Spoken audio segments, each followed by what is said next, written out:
of a laugh now, buried deep, begin to weep. Built a castle on illusions, watching it decay. Delusions of grandeur, crumbling day by day.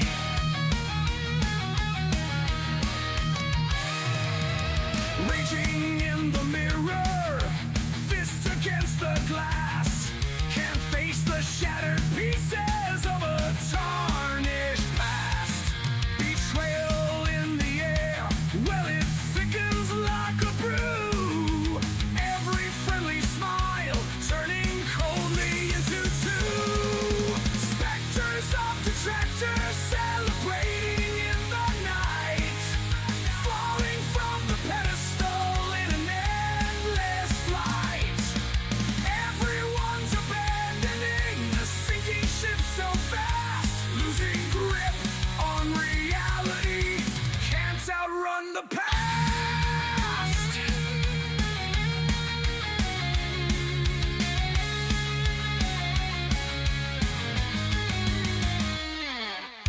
Anger is a wildfire burning through his veins, staring at the sky, screaming out in vain.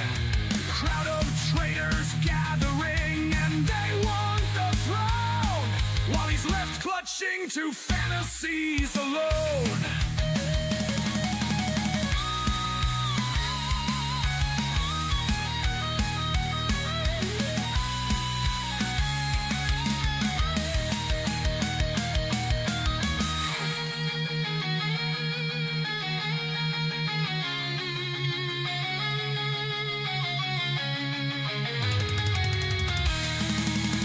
Dreams of grandeur broken, scattered on the floor. Reality's a prison with no exit door. Angry eyes searching for someone to blame, but it's just reflections twisting in the shame.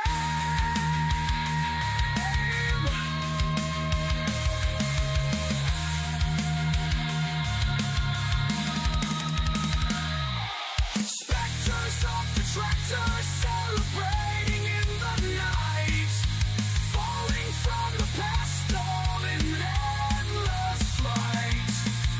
Everyone's abandoning the sinking ship so fast, losing grip on reality, can't outrun the past.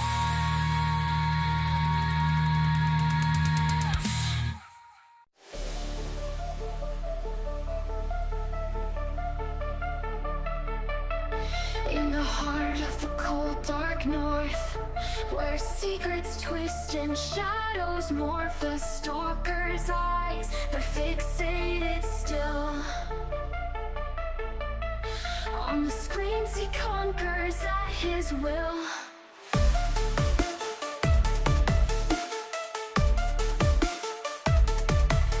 He's Derek, not Derek, you better know. Demanding respect in whispers low. With each click, his world does spin. In a web of lust he's drowning in. Buffalo Bill with the twisted thrill. Online whispers, they're haunting still. With each click, his world does spin. In a web of lust he's drowning in. Buffalo Bill with the twisted thrill. Online whispers, they're haunting still. Cyber jungle, he prowls at night. Cameras live under neon light. He's a phantom in the digital air, plucking nerves and pulling hair. Dangerous offender caught in a spree. His heart's a cage, but he holds the key. Derek IP with a darkened soul. Emptiness swallows him whole. Threads of desire tightly wound. In an abyss he's deeply bound. He stalks like shadows, never sleep.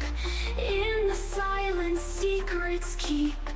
Through the screens he's walking tall, mind a prison with no walls. all.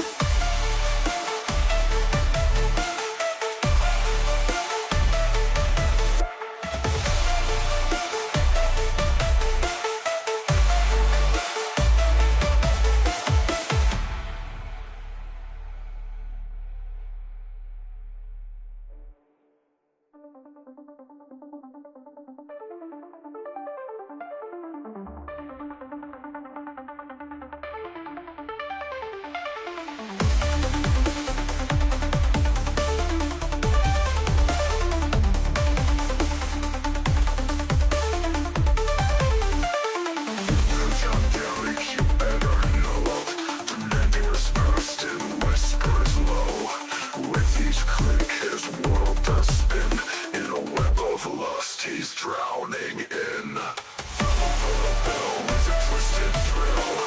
Online whispers that haunting still. Side the jungle he prowls at night.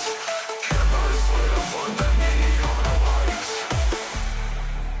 He's a phantom in the digital air, plucking nerves and pulling hair. Dangerous offender, caught in a spree. His heart's a cage, but he holds the key. Derek IP with a darkened soul. Emptiness swallows him whole. Threads of desire tie me wound, and an abyss sees deeply bound. He stalks like shadows never sleep.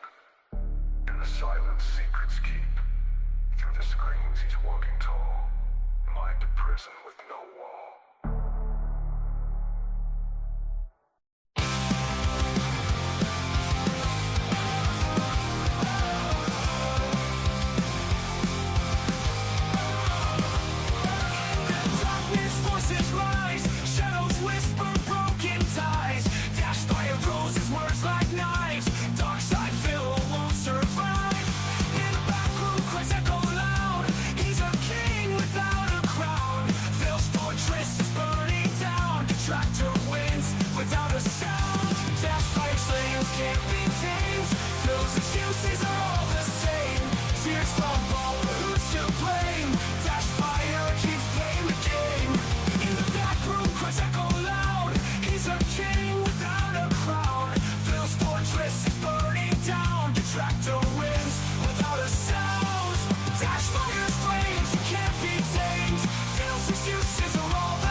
Echo loud, he's a king without a crown. Phil's fortress is burning down. Detractor wins without a sound.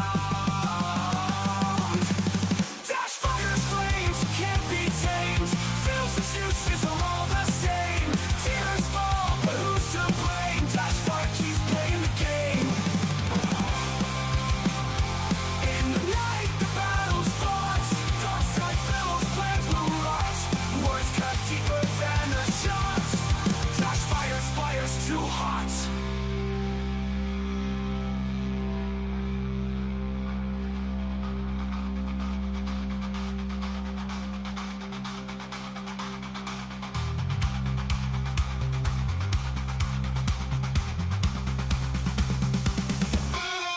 Feedback loop, both endless ways. They'll stop Phil's plans will rot. Words cut deeper than a shot. Dash fire's too hot. Feedback loop of endless rage. Phil's stuck inside his cage. Dash fire writes another page. Chapter rocks the stage. Dash fire's endless rage. Phil's stuck inside his cage. Dash fire writes another page. Chapter rocks the stage. Dash fire's flames can't be tamed. Phil's excuses are all the same. Control the haters, the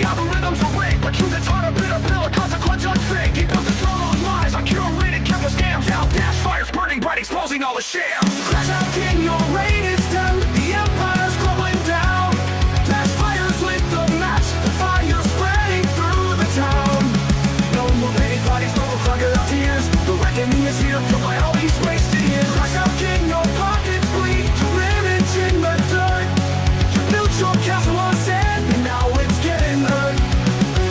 So scream and rage and bend. It won't change what's been shown. Your lies are unraveling, your true colors have grown.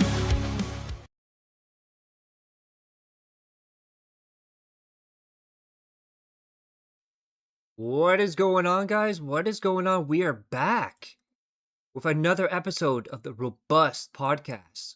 This is episode 10, Mrlewdacris, an OG in the Detractorverse. So it's going to be fun to pick his brain, see how DSP actually was compared to how DSP said he was. What's going on, Medusa? Sponsored by Medusa Jr. Gordon, attorney at law. That is right. It time go. Ready, boys. That is right.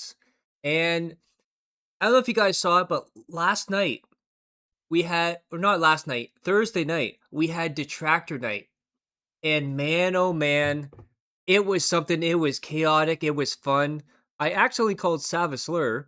Diaz talked about getting into bussies. Sav was reporting anyone that beat her in the game. Broside Phil was raging at a kid's game. H-Bomb and King Be Cool were carrying the team. So, man, oh man, what a time that was. If you haven't seen it, go check that out. Over on Kick, just to let you know, we now have channel points on Kick. We have new emoji, DSP Alien, Angry Cat, Bad Moments Reacts logo, DSP Pig Link from Zelda, DSP Pig Batman, DSP Get a Job, and we're also 2 followers away from the 100 follower goal. On YouTube, I'm trying to get channel points, but I have to research a little bit more. But members do get DSP Alien and Bad Moments Reacts logo emoji. Thank you to Corey K and VXSKUD and Cell Shader for subscribing to the channel. Thank you to Broside Phil and Sav for memberships. We're 40 away from the YouTube goal of subscribers. On Twitch, thank you to HoneyTTV for following. Channel points are also active on Twitch right now. We're 3 away from the follow goal on Twitch. So, just saying, you know, if you want to open a window watch on Twitch as well, just saying you can. But we're going to jump into this because we have a very special guest and we're going to watch something first that is very special because Mrlewdacris has been doing this for a very long time. But not only that, he did a Cups Noodle parody where he made fun of DSP's video of his cup noodles. But then something weird happened. So when DSP had DSP versus the internet, he had... Home. Powadunk is now following on Twitch. Oh, thank you for following me on Twitch. That means it's, what, 2 more away from goal? And in a weird way, DSP reacted to Mrlewdacris reacting to him. So it was a wild time. So we're going to take a look at that. And then we're going to bring the guest of the hour on.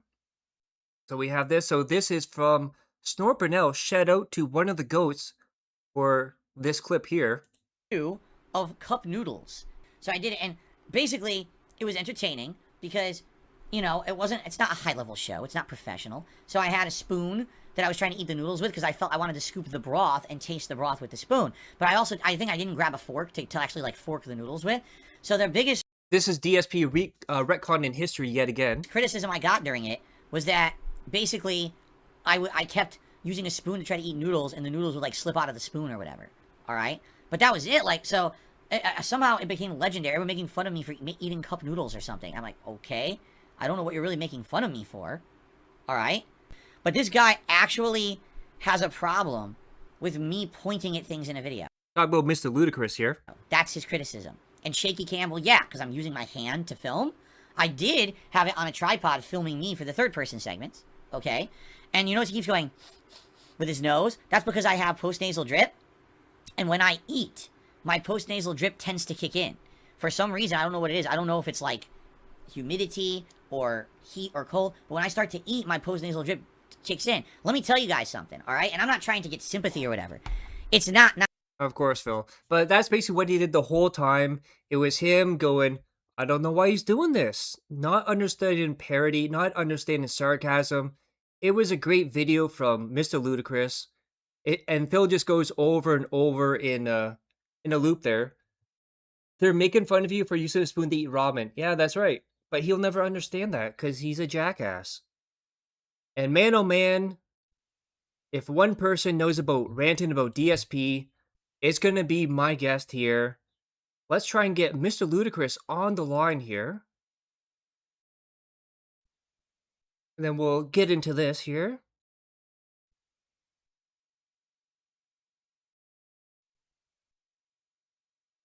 Hello.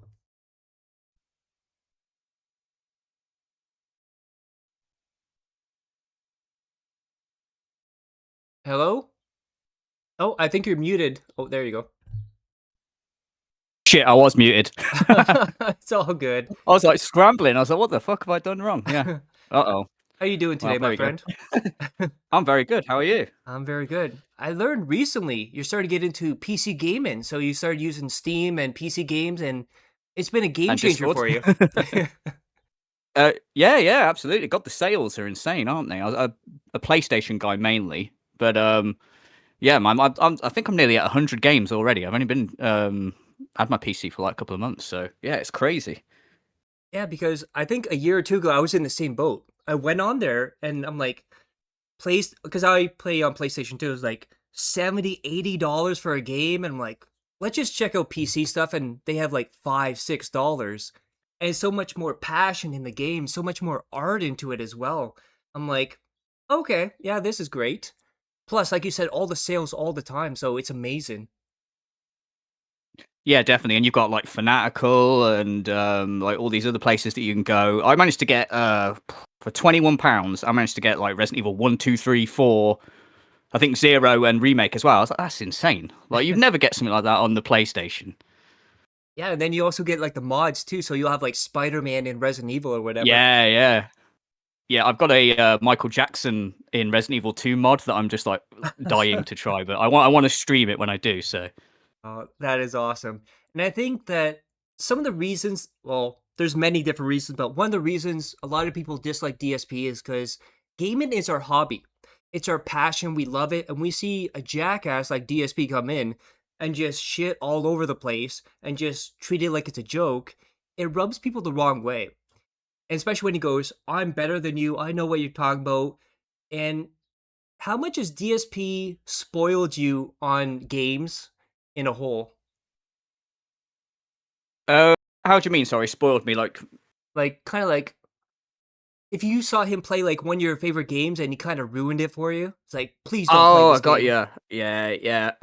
Well, I wouldn't ever let him like ruin a game for me. But certainly, yeah, I watch a lot of his gameplay like through detractors and stuff, and it certainly hits harder when he plays something that I really love, like he's playing Code Veronica at the minute, which is one of my favorite games. And it's like 10 times more fucking irritating. I think the worst thing is when he does this with Resident Evil. He'll go like something, now, guys, I'm playing something that is very important to me.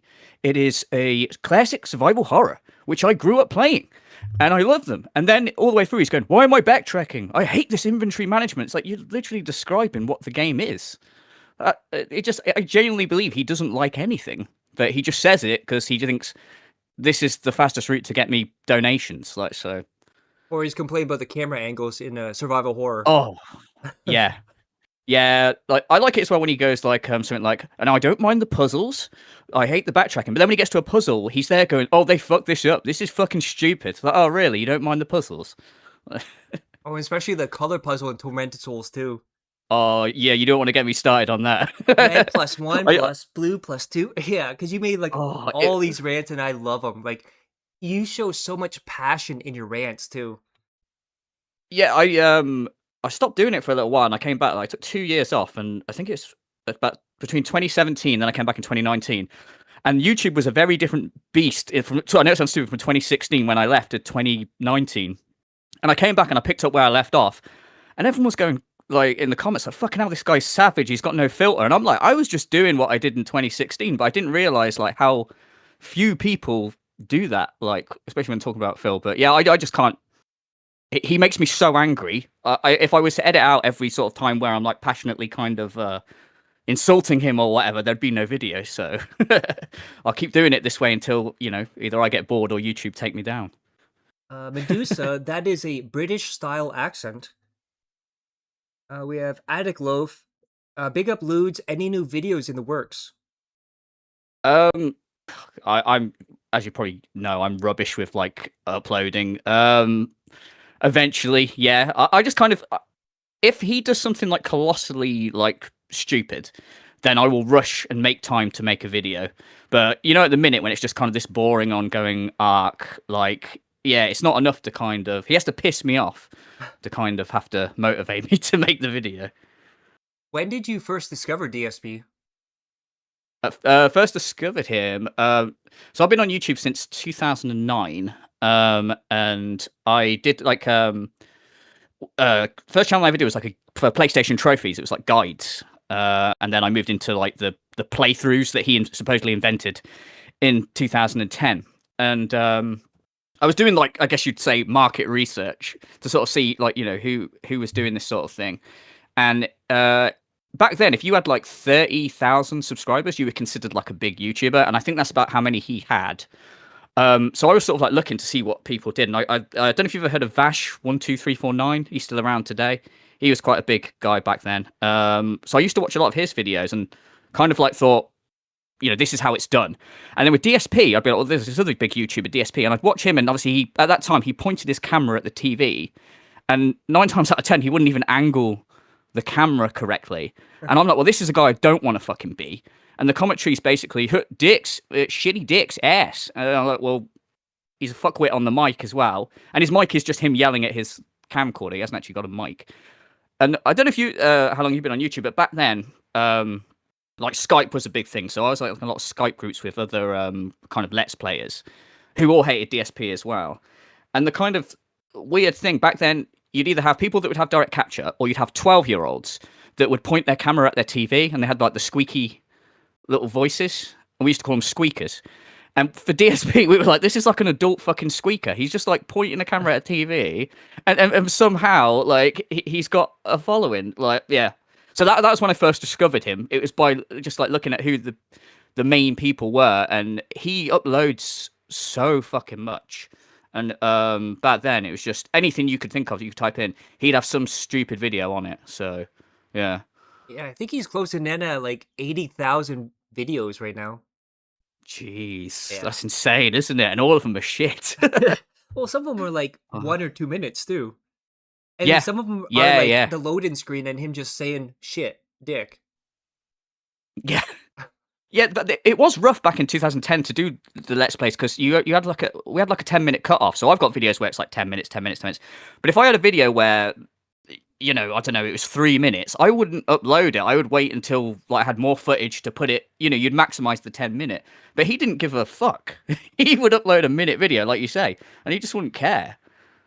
Well, it's funny too because back in the day, he was spamming the algorithm trying to get attention, which he accuses of detractors doing today.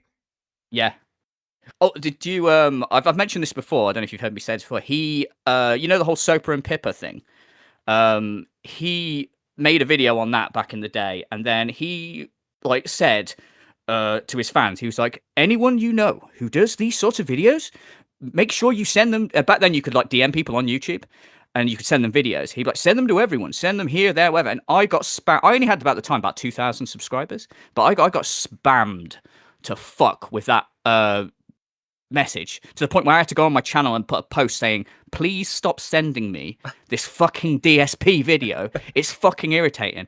Everyone was talking about it, but he tried to make out like he was some sort of like, oh, I'm one of the big reasons this didn't happen. And it's like, because I got this movie. It's like, yeah, because you spammed everyone. It was fucking irritating. Well, not only that, he takes everyone else's opinion that's positively liked on the internet. He'll just say it word for word and say, see, they listened to me. They knew what I was talking about, dude. Yep. Yeah. So when you first saw DSP, did you think it was an act or did you immediately say, oh, this guy's just an idiot? Yeah, no, I immediately thought this guy's an idiot. it baffled me as well because obviously these are very early times of YouTube. I was like, I can't believe this guy has actually got a fan base. But then when you start to look at like the comments, because what was really weird, like, so back in like 2010, when I was doing the gaming stuff, I made my first video on DSP in 2013, so I didn't really interact with his fans, though I'd see how stupid they were. But in my early sort of rant videos on him, you got more people defending DSP than and people attacking me than what you do now. Like if I put out a DSP video, I'd be shocked if I saw even one comment of someone like sticking up for him. But back then, and they were just complete idiots. So it opened my eyes. I'd never seen anything like it, obviously, because obviously YouTube was all new and everything. Well, fairly new back then. And it made me realize how stupid people are. Not just him, but also his fan base. Yeah, and also YouTube in itself was brand new around that time. Yeah, With yeah. like gaming and stuff, so it was kind of like a new thing. So people didn't realize what a douchebag he was because there wasn't really a lot of competition. So like when Angry Exactly. Video Game Nerd came along, when Game Grumps came along, there was a lot more higher bars set. And DSP, as you know, I'm not doing that. I'm authentic. I'm the real person, even though he's playing WWE Champions, spending thousands of dollars and lying to his audience. But he Yeah. always thinks he's the best of the best, no matter what he does. Yeah, absolutely. His refusal to evolve with the times, and then when it's suggested to him that, hey, maybe you should do direct capture or whatever it is, and then he attacks people for suggesting that, like really goes at them, and then you fast forward and like, hello everyone, welcome to my first ever direct capture stream. Like, well, hang on a minute, what the fuck happened to it being stupid? What happened to this whole thing of hunching over your PC and all this bollocks? Oh, we have Attic Loaf. Any thoughts on DSP's recent doubling down on him essentially creating Let's Plays and the inspiration for most bigger gaming YouTubers? Oh, it's absolutely hilarious. Like, especially from remembering it back then. Like I said before, everyone I knew in the sort of like Let's Play community hated him, and I knew a few bigger kind of YouTubers as well that I talked to, and they would sometimes say like, I'm trying to think exactly when it was. It was around the Panda Lee era. He tried to branch out with a couple of bigger YouTubers, and I'm not going to say any names or whatever, but one of them was a fairly big YouTuber. And he said that he got a message from DSP like, do you want to collab? I think it would be great if our two audiences, blah, blah, blah. And at this point, this is when everyone... The Panda Lee whole thing is when his fans started to leave him and more detractors. She created a lot of detractors back then. So his sort of like thing now of thinking about that he's an inspiration and all this sort of bollocks, it never happened. He was very much the poster boy of this is what you don't do. So... yeah, but he changes that like constantly, doesn't he? Because he said that he invented Let's Play, and now it's like you say, he's the inspiration for what was it, impromptu commentary or some shit like that. Something like that. Commentary. Yeah. Was it a co-op gameplay? I think at one point Yeah, he oh, yeah, said yeah. TikTok too, because he was doing his vlogs. Yeah, I mean, he's invented co-op commentary, impromptu commentary, pointing a camera at yourself when filming. That was another one. Food vlogs, using the preview screen on a camera to check yourself while you're recording. He invented that as well. It's fucking ridiculous. That was one of my favorite things he did. You see that a couple of years back with Review Bra, where he was watching him and he goes, he's doing something really weird. I know what he's doing. He's pointing the preview screen at him. So, dude, I used to do that. He's doing the same thing I did. And he's got successful. And then 2 minutes later, someone says, he's never heard of you. And he's like, I never said he did. What are you talking about? I never said I inspired him. So you literally did, dude, just 5 minutes ago.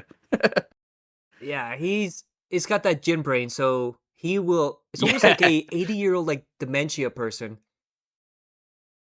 So when you first, well, I should say this because you were around for a very long time.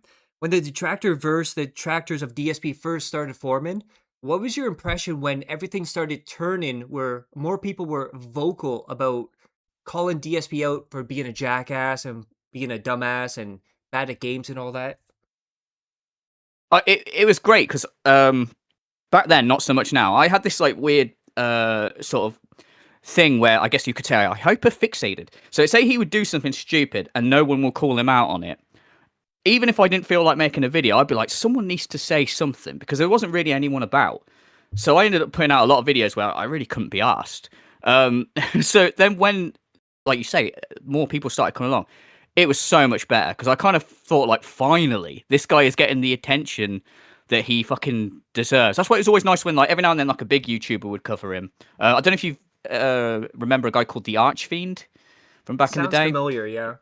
Yeah, he was like a ranting sort of channel, which I guess they're now known as like commentary channels. So that's what like kind of my channel was. He covered him a couple of times, and he was a big. Well, he had like 40,000 subscribers. And whenever he'd cover him, it was kind of like, oh, thank God, more eyes are getting on this fucking dickhead. Yeah, it was definitely good to see, because like I said, most of my comments in the, well, maybe not most of them, but a lot of them were, you're just jealous of this guy. You obviously want to be do what this guy's doing. It's like, look at him. I'm not jealous of him. Like, who would be jealous of him? Yeah, especially in 2026, because he's built a prison for himself. Like, he's trapped in Yeah. that room. He has to do Literally, this yeah, 6 days a week. He has to beg for money. Otherwise, he misses 2 days, and all of a sudden, the business is ruined. Yeah. I love that. I love the fact that it's I'm successful. I've made a business. I'm very successful. And then yeah, like you say, 2 days. It's like, guys, we can't keep it going on like this. It's becoming a pattern. I love the fact that he fears the pattern. It's like we don't want that. Yeah, he's very semantic. So, patterns, not gold, but milestones now. We're not bringing back goals, Yeah. dude. Yeah, I was annoyed that I thought he was going to call them targets. That was my guess. So we got to hit the targets. But yeah, milestones. DOG, Mr. Lou is one of my favorites.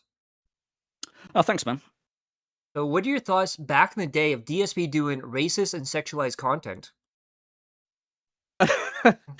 Yeah, well, it just because he did that and friend request ridicule. Yeah, it just seemed like this guy is a massive cunt, and he's just not getting enough. Like, yeah, not enough people were calling him out back then, and it was almost tiring because it's like, dude, this guy's not even fucking trying not to be a cunt. Like, he's just actively going out of his way to be a dickhead. I mean, back then when he did all that sort of stuff, I wasn't really like, I was sort of doing my own gaming style content. So yeah, it wasn't till I started ranting about him in 2013 that I really started to look at what piece of shit he was, and you know, that all came up and whatever. I mean, I guess I can see the with the friend request ridicules. I guess I can kind of see, not to give him credit or whatever, why some people would think that was kind of funny. But yeah, with the racism thing, and then how now what is it he says? He's like, I'm the least racist person ever. I went to a school that had all different people of different skin colors and different sexual preferences. It's like, what? Just a regular school then? Like, what schools do you go to where they ban gay people? Well, not only that, he kept saying, "Oh, I've had black people black people friends growing up," and then also Harvard. Oh, I didn't get into Harvard because I was white. Oh, I I'm forgot pretty about sh- that. I'm Yeah. pretty sure it's not because Yeah. you're white, Phil. It's because you're dumb. Yeah, literally. Like, where is this proof? Like, Phil, we know you're a genius, but you're white, so we can't. Like, And then he was ridiculous. talking about how he was valedictorian of his elementary and his high school, which both are private Yeah. schools his dad donated to, by the way, and he got straight A's. Yeah.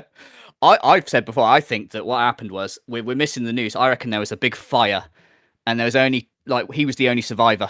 So they were literally like, oh, who's going to be valedictorian? Oh, it's got to be this Phil guy. Oh, what about the class hamster? Oh, no, he died as well. Shit. All right. We'll let him do it then. So everyone has a different opinion on this. What do you think the worst genre of games DSP plays?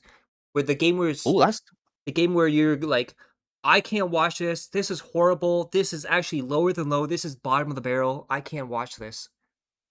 that's a really good question. An easy answer would be survival horror because that's my favorite genre and it makes me most mad when I see him play that. But I don't know. I don't know what would, because he offers very little, doesn't he, in whatever he plays, like commentary wise.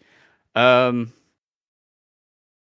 no, I don't know. It seems like my answer, I guess, would be everything. But I'll say like What about this? I think he's What about puzzle Oh, sorry, go games, on. drive-in, or JRPG?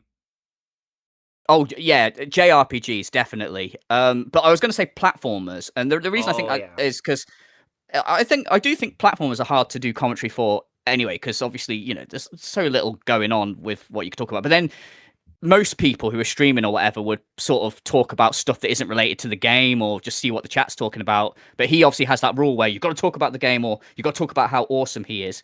But he's so limited with it. So you get either the guys, we've not had support in at least 15 minutes. And that's since the podcast. What's going on? Or you get I don't know if you've seen me post about this. I really fucking hate this. You know the sing-song commentary he does, where he just basically sings what's going on. Where he'll be like, I'm running along. There's a boss. I hope he doesn't kill me. Come on, I'm running along. Come on, yeah. yes. Oh, it's just like this is the latest. Say what you see, and this is the commentary that he's claiming that he invented. That people ripped off. Yeah. Like, And, excellent. Yeah. and then remember when he had his like music at his start in, and he had one song about Sonic and bestiality and all that? No? What? So, Was that like yeah. his fan-made songs? Yeah. So someone put his Ah, song okay. because during one of the songs he was talking about like bestiality and stuff like that. So they made it into a song, and he had it Oh, for right. years. And then recently, I think a couple of weeks ago, he's like complaining that YouTube took it down and struck him or gave him a warning because it talked about bestiality. Like, Phil, it's YouTube. Of course they're gonna do that. Oh, wow. Yeah, no, I mean, maybe it'd be one of these if I heard it. The only songs I can remember of his was that, you know, that Falcon Punch and the rain is really heavy, is like that one, which he fucking loves. And you know, he doesn't listen to music. I would bet my life savings on the fact that he listens to that shit. Like, just like when he's setting up and stuff, thinking he's like fucking cool. Do you think he listens to those fans' music looking in the mirror while he works out? Yeah, definitely. Yeah, I can see that. Yeah, it's just like his Rocky soundtrack. Yeah. Yeah, it's him like Homer Simpson in the mirror where it's all muscular in the mirror, but then you see like the real Yeah. body. Yeah, that's definitely what it is.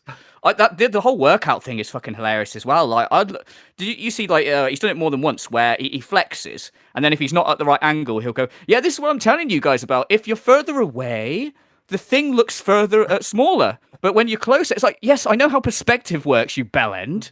Like, oh, it's this camera. No, it works like that in real life as well, man." And then he starts Jesus. talking about the two lenses in the eye so you can't see it really. Yeah, this camera only has one lens. Oh, fuck me, does it? Okay. How would you compare DSP back in the day to DSP in modern times? DSP now is, and obviously he was back then too, but he's way more whiny than he was back then. And also he has, I don't think he had morals back then, but he really has no morals now. And one of the things that's really great about him, from a detractor standpoint, is whatever he says. Like, if he says, like, guys, I'm really passionate about fire safety. I think fire safety is the most important thing. I guarantee you in 2 weeks he's setting fire to a fucking building. Guarantee you. He does everything like that. Like the Minecraft thing. I don't know if you were around for that or you've probably like seen it. Oh, I saw his comments about that, yeah. Oh god, that was, I was making videos of him at that time. I had like a video about him.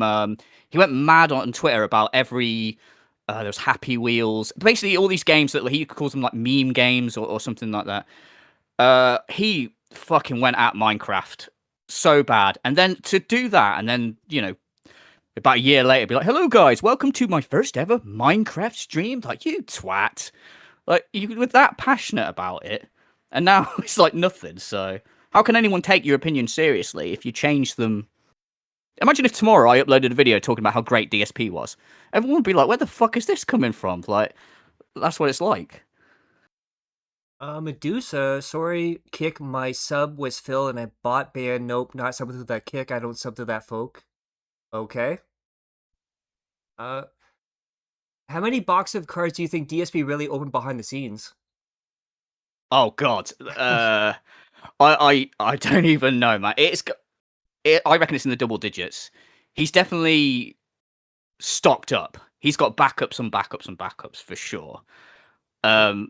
I can't believe the whole thing with that Greninja. I mean, I completely, like, obviously he definitely bought that card like separately, but I don't know why he didn't just I said this on That Being Said, but I strongly believe that like he could have got away with this if he took that card and then put it in a pack just very slyly and went, "Oh guys, we're opening up," with his Mickey Mouse gloves on. No one would fucking No, and then he just pulls it out and he could be like, Ninja, yes. Because that's a good thing about him. His genuine sort of excitement sounds fake anyway. So you could easily fake it. Well, not only that. So he was complaining because people kept calling his wife fat, and he's like, "She's not fat. Look at me. I lost weight. I'll not bring her on stream, but I'll dig in trash to find some packages and papers and stuff." Yeah. Yeah, he loves doing that. Do you remember with the Hillary Clinton wig as well? Where I love that. He dug in the trash to find the packet for the wig. And his whole rant was like, it's not even a big deal. I don't know why everyone's making it a big deal, but you're wrong because I digged in the trash. Right, so it's not a big deal, but it's a big enough deal for you to dig in garbage. To literally, I don't even care, but I care enough to dig around in my own shit and fucking filth to fucking find this thing. It's like, it don't matter, man. It don't matter if on the box it says, like, man or whatever. It still looks like Hillary Clinton. It doesn't matter. So Bill is now retconning how he says ketchup yesterday. He started saying catsup.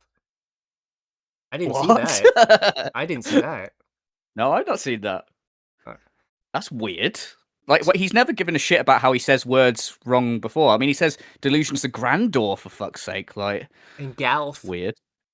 Galf, yeah. I like how he says payex and fayex. Like, it's just, yeah. Would past DSP hate future DSP more than future DSP would hate past DSP?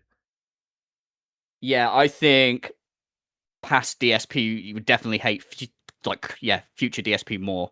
Because, I mean, he'd obviously look at him and go, well, look at him. He's selling out. He's begging every 5 minutes. He's stopping the gameplay to ask for donations. Because he was very against that, wasn't he? About, people...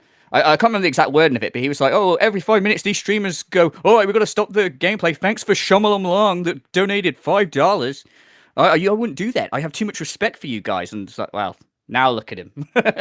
Yeah, and look at also his morals go out the window once he hooked up with Kino Casino.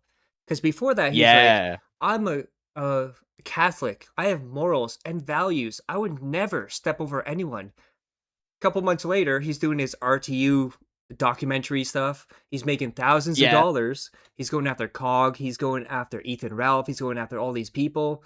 They kick him to the curb, and all of a sudden, I would never do drama. I am a respectable person. I have morals and values. I do something positive for the world. Then all of a sudden, April Fools, LTG, and Wings of Redemption. Yeah. Yeah, I know. It's amazing. And he thinks that, like, I mean, he obviously knows his fans are stupid enough to fall for it. But then, obviously, you know, he must know that he's going to get called out, like how ridiculous it was. The funny thing about that was, and how pathetic that was, is for the only time in Review Tech USA's career was he worthwhile on anything, was that Level 666 podcast. Like, he was the only time, like, I'll say, Rich being on that thing made that better. The whole, you know what the king snake is, Rich? Nope. And then trying to talk about the that was fucking hilarious. I was like, you know what? Review Tech was the right guy for this. And it's probably the only time that's his moment. Yeah, so I guess you're messed up when Review Tech USA is the voice of reason.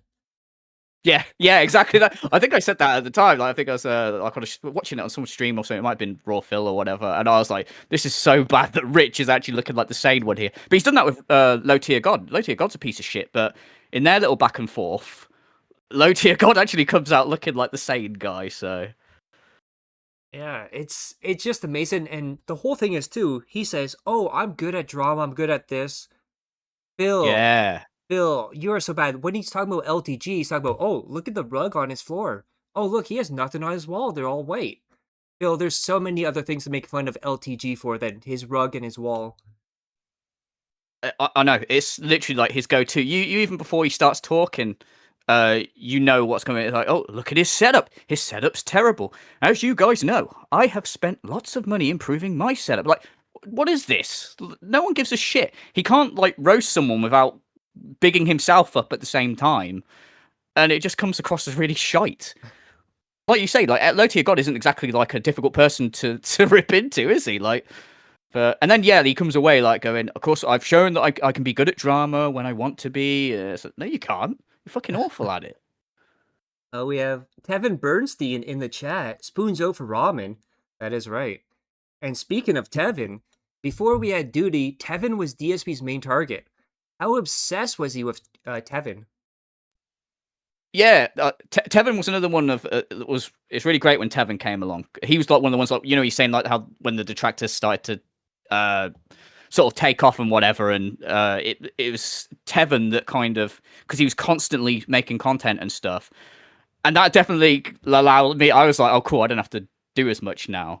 He fucking hated Tevin. Tevin was like his arch nemesis, wasn't he? It was fucking hilarious. He called him like a The criminal whole or something. Yeah, the whole thing where he's dressed as Bob Ross and he's like, "There's a piece of shit called Tevin or whatever it was." Yeah, absolutely amazing. Yeah, The funniest thing though is when someone said, "Oh, it's Tevin's birthday. Please wish him a happy birthday." He's like, "Well, Tevin, the criminal that should be in jail for streaming my content and stealing it, happy birthday." yeah, the number one thief. Yeah, he like compared him as if he was like robbing a bank or some shit. Yeah, it was. Yeah, it made for great content for us though. But yeah, He called Tevin a drug dealer. Oh yeah, and the quote, "It's Tevin's fault."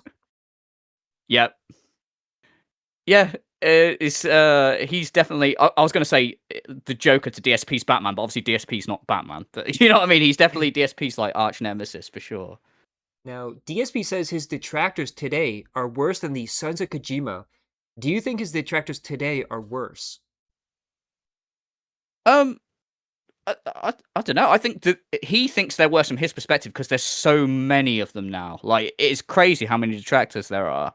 So it appears like they're worse or whatever. I mean, the whole thing with the Sons of Kojima, I did go on their show like twice, but I didn't. I did say this before on something. I can't. So I apologize for repeating myself. When I went on to Sons of Kojima, I knew about them, but I didn't know anything about them. I knew Evil AJ and I knew Loophole, like from their separate. Obviously, everyone knows Evil AJ, obviously, and I knew Loophole from his detractor content. So when I first went on to the Sons of Kojima, I literally didn't know who the fuck anyone was. And I don't know if you ever watched Sons of Kojima. There's like 27 hosts. So I was on this Skype call and everyone was like going, "Hey man, oh good to see you. Hey, hey, hey." And I'm like, I don't know any of these fucking people, man. If someone asks me a question, like I'd have to answer someone specific, I'm not going to fucking know who I'm talking to. So, you know, but from my perspective of their content, not when I'm behind the scenes, I don't think like anything back then was worse than what it is now. I'd say it's about the same, but there's just more detractors. So Now, do you think Phil says that because they're making money off of him today instead of in the past? yeah, because the Sons of Kojima did have a thing, didn't they, about I might be remembering wrong, but didn't they not like people monetizing detractor videos on Phil? I believe that they right? did, and it was like a big Yeah. breaking point, yeah. Yeah, I heard that, which is really funny looking back now because I don't monetize my videos, but back then I did. So it's kind of weird that they never kind of cottoned on to the fact that I used to have ads on my videos, like they invited me on. But yeah, I mean, he does hyperfixate on people having ads on their videos, and he says everyone now does it for money and whatever. But there's loads of detractors that don't. Like I say, I don't have ads on. I know a couple of other people that don't have ads on, and the people that do, why the fuck not? It's, you know, it's transformative, isn't it? So, and I know obviously like he'll say the restreams aren't, but Welcome. at the end of the day, those people aren't going to watch him either way, so Turkey he's not Feet losing is out. now following on Kick. Oh, thank you, Turkey Feet. Yeah, and it's so weird because DSP thinks if anyone else is making money that is talking about him, that is using his content that is transformative, obviously that's his money. And they're stealing from him, dude. Which Yeah, he also threatened to sue It's a Gundam at one point too because he was using his stuff. yeah, and it's the very definition of transformative. And then he goes on to do DSP versus the internet, and I mean by that logic, I could claim his video where he reviewed my noodle parody and say, "Hey, I never gave you permission to react to this shit. What the fuck's going on there?" But yeah, that's what YouTube is, isn't it? If we all go around claiming shit like left, right, and center, then it's going to be a pretty shitty platform. And the whole thing is too, like, anything you put out there can be reacted to. Anything you put out there can be Yeah. used in a transformative way. So if you're going, "Oh, I'm going to strike this person, or I'm going to strike that person, I'm going to take their content down," you're going to get a reputation. No one's going to want to work with you. Yeah, exactly. And also the thing is, if these people, if his content was great, like he was actually genuinely entertaining, and people were doing this to his content, you would get people watching it and going, "Who is this guy? Like, I want to find this guy's channel. This guy's really entertaining." But we all know we watch the detractor stuff because it cuts out all his boring bullshit. There's no way in a million years we'd ever be on his fucking channel anyway. And if we were, and we were in his chat, he'd ban us within 2 seconds. So he's not losing out on anything. In fact, if anything, like the hate is the only thing that really keeps him relevant. If all the detractors packed up like tomorrow and then everyone stopped making videos on him, he would fizzle out very quickly, I reckon. Well, the big thing about anyone that's online who has a following, the worst thing that can ever happen to you is people forget about you. People just Yeah. go away. They don't pay attention anymore. Then all of a sudden your attendance goes down, your support goes down, your engagement goes down. And right now with Phil, with the quartering around Nova Online and all these people taking up the spotlight, you can tell there's a strain on DSP's mind that's making him go crazy, extra crazy, because the attention's not on him anymore. Yeah.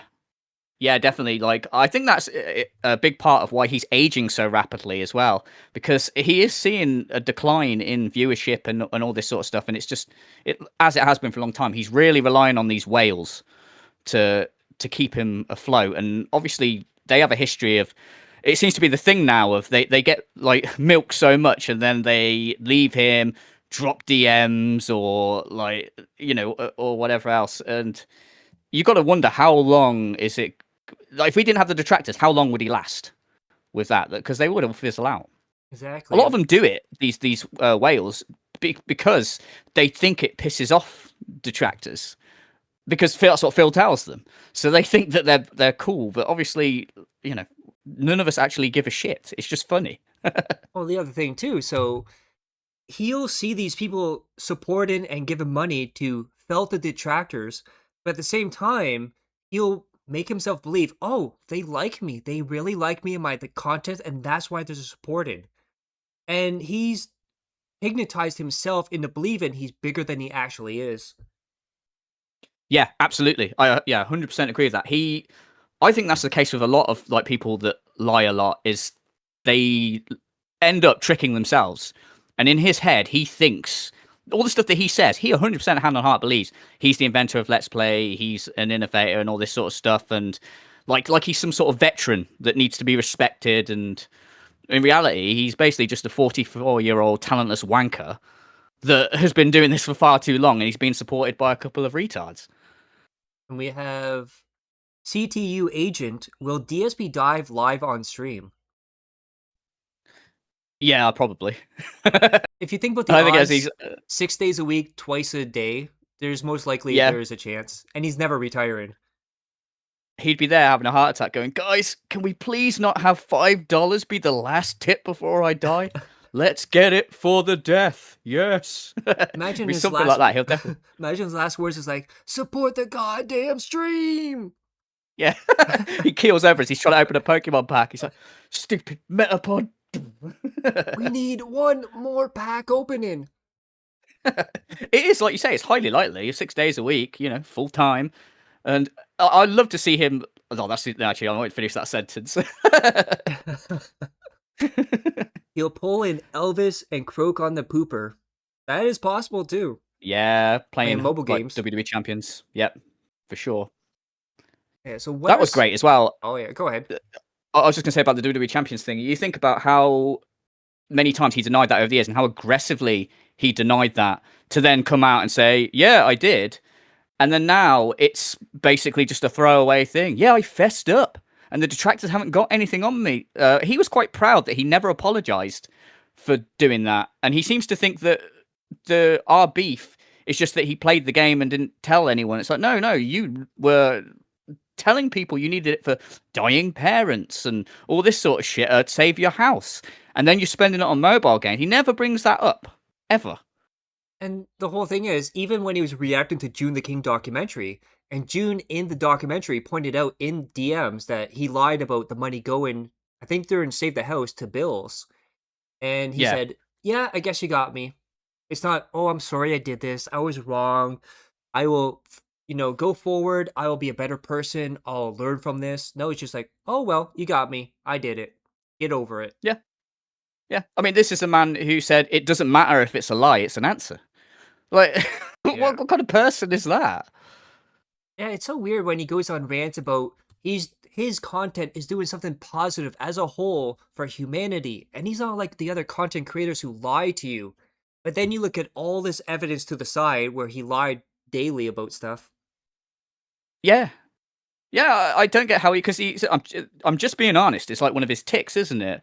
Like people like me because I'm the realest motherfucker on the internet. It's like, dude, you're the biggest liar going. You can't do this character. This isn't going to work for you. He does think everything is pro wrestling, so he does think that like he was saying, what was he saying the other day about he was talking about someone. I think it might have been from the FGC, but he was like going, yeah, they were saying, oh yeah, Phil was like this, but he was the rebel of the FGC. He didn't care what people said. He thinks he's Stone Cold Steve Austin of YouTube. And it's like, you're not. You're the Doink the Clown of YouTube at best. Yeah. And he just thinks, oh, I'm so funny, I can win him over even if I do something bad. And the other thing too is he'll say this is a constant cycle. In the moment, I'm good, I'm successful, I'm amazing, my business is doing well. You go like 5 years later, yeah, back then my business was bad, I was struggling, I wasn't able to pay my bills, and it just repeats over and over. So I guarantee you, in 5 years, he's going to say, I was at a bad point, I had to do goals, I had to do this, I had to do that, but I'm better now, dude, I'm successful. Yeah, yeah, and it'll probably be, I don't know, someone like Moist Critical or something will interview him or whatever, and it'll be, because of Charlie, I realised that the Pokemon cards was a bad thing to do. It'll be, yeah, exactly something like that. I do love as well how he gets like eyes on him through people like Asmongold and whatever from time to time, and I remember as well he did it with when he tweeted something out about Pro Jared, and he got like a boost on Twitter and YouTube, and then his brain every time goes, okay, here's what I need to do. I need to go on stream and tell all these new people everything shit I have done on my whole time I've been on YouTube and how it's not my fault. And then within a few days, everyone's fucked off. And he does it every time. I have no idea why he thinks that that's the move. Well, the whole thing with DSP too is his whole life is dedicated to beating the trolls, which he can't do because Yeah. if you beat one troll, there's gonna be 3 more that pops up. And he doesn't understand that he's losing his future, his present, and his past when he focuses on the detractors.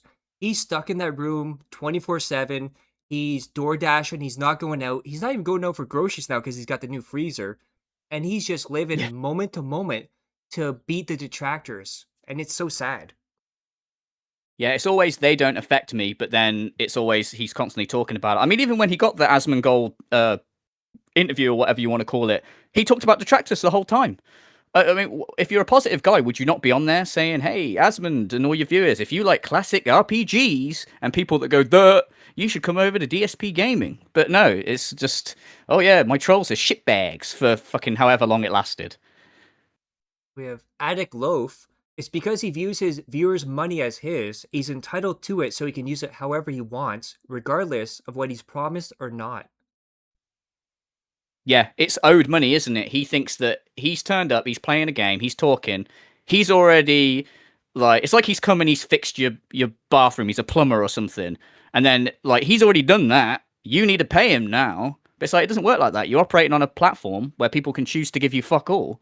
So you need to be entertaining to make people want to actually do something. And he just isn't entertaining in any way, is he? I mean, he's not.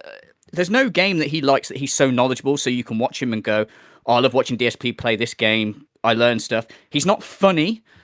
I like it when I say that. You know, when you heard him say, I can't make the game entertaining. Like, you're a streamer. That's literally your job. Yeah. That's, that's like a firefighter saying, I can't put out the burning building. Like, you probably should be able to.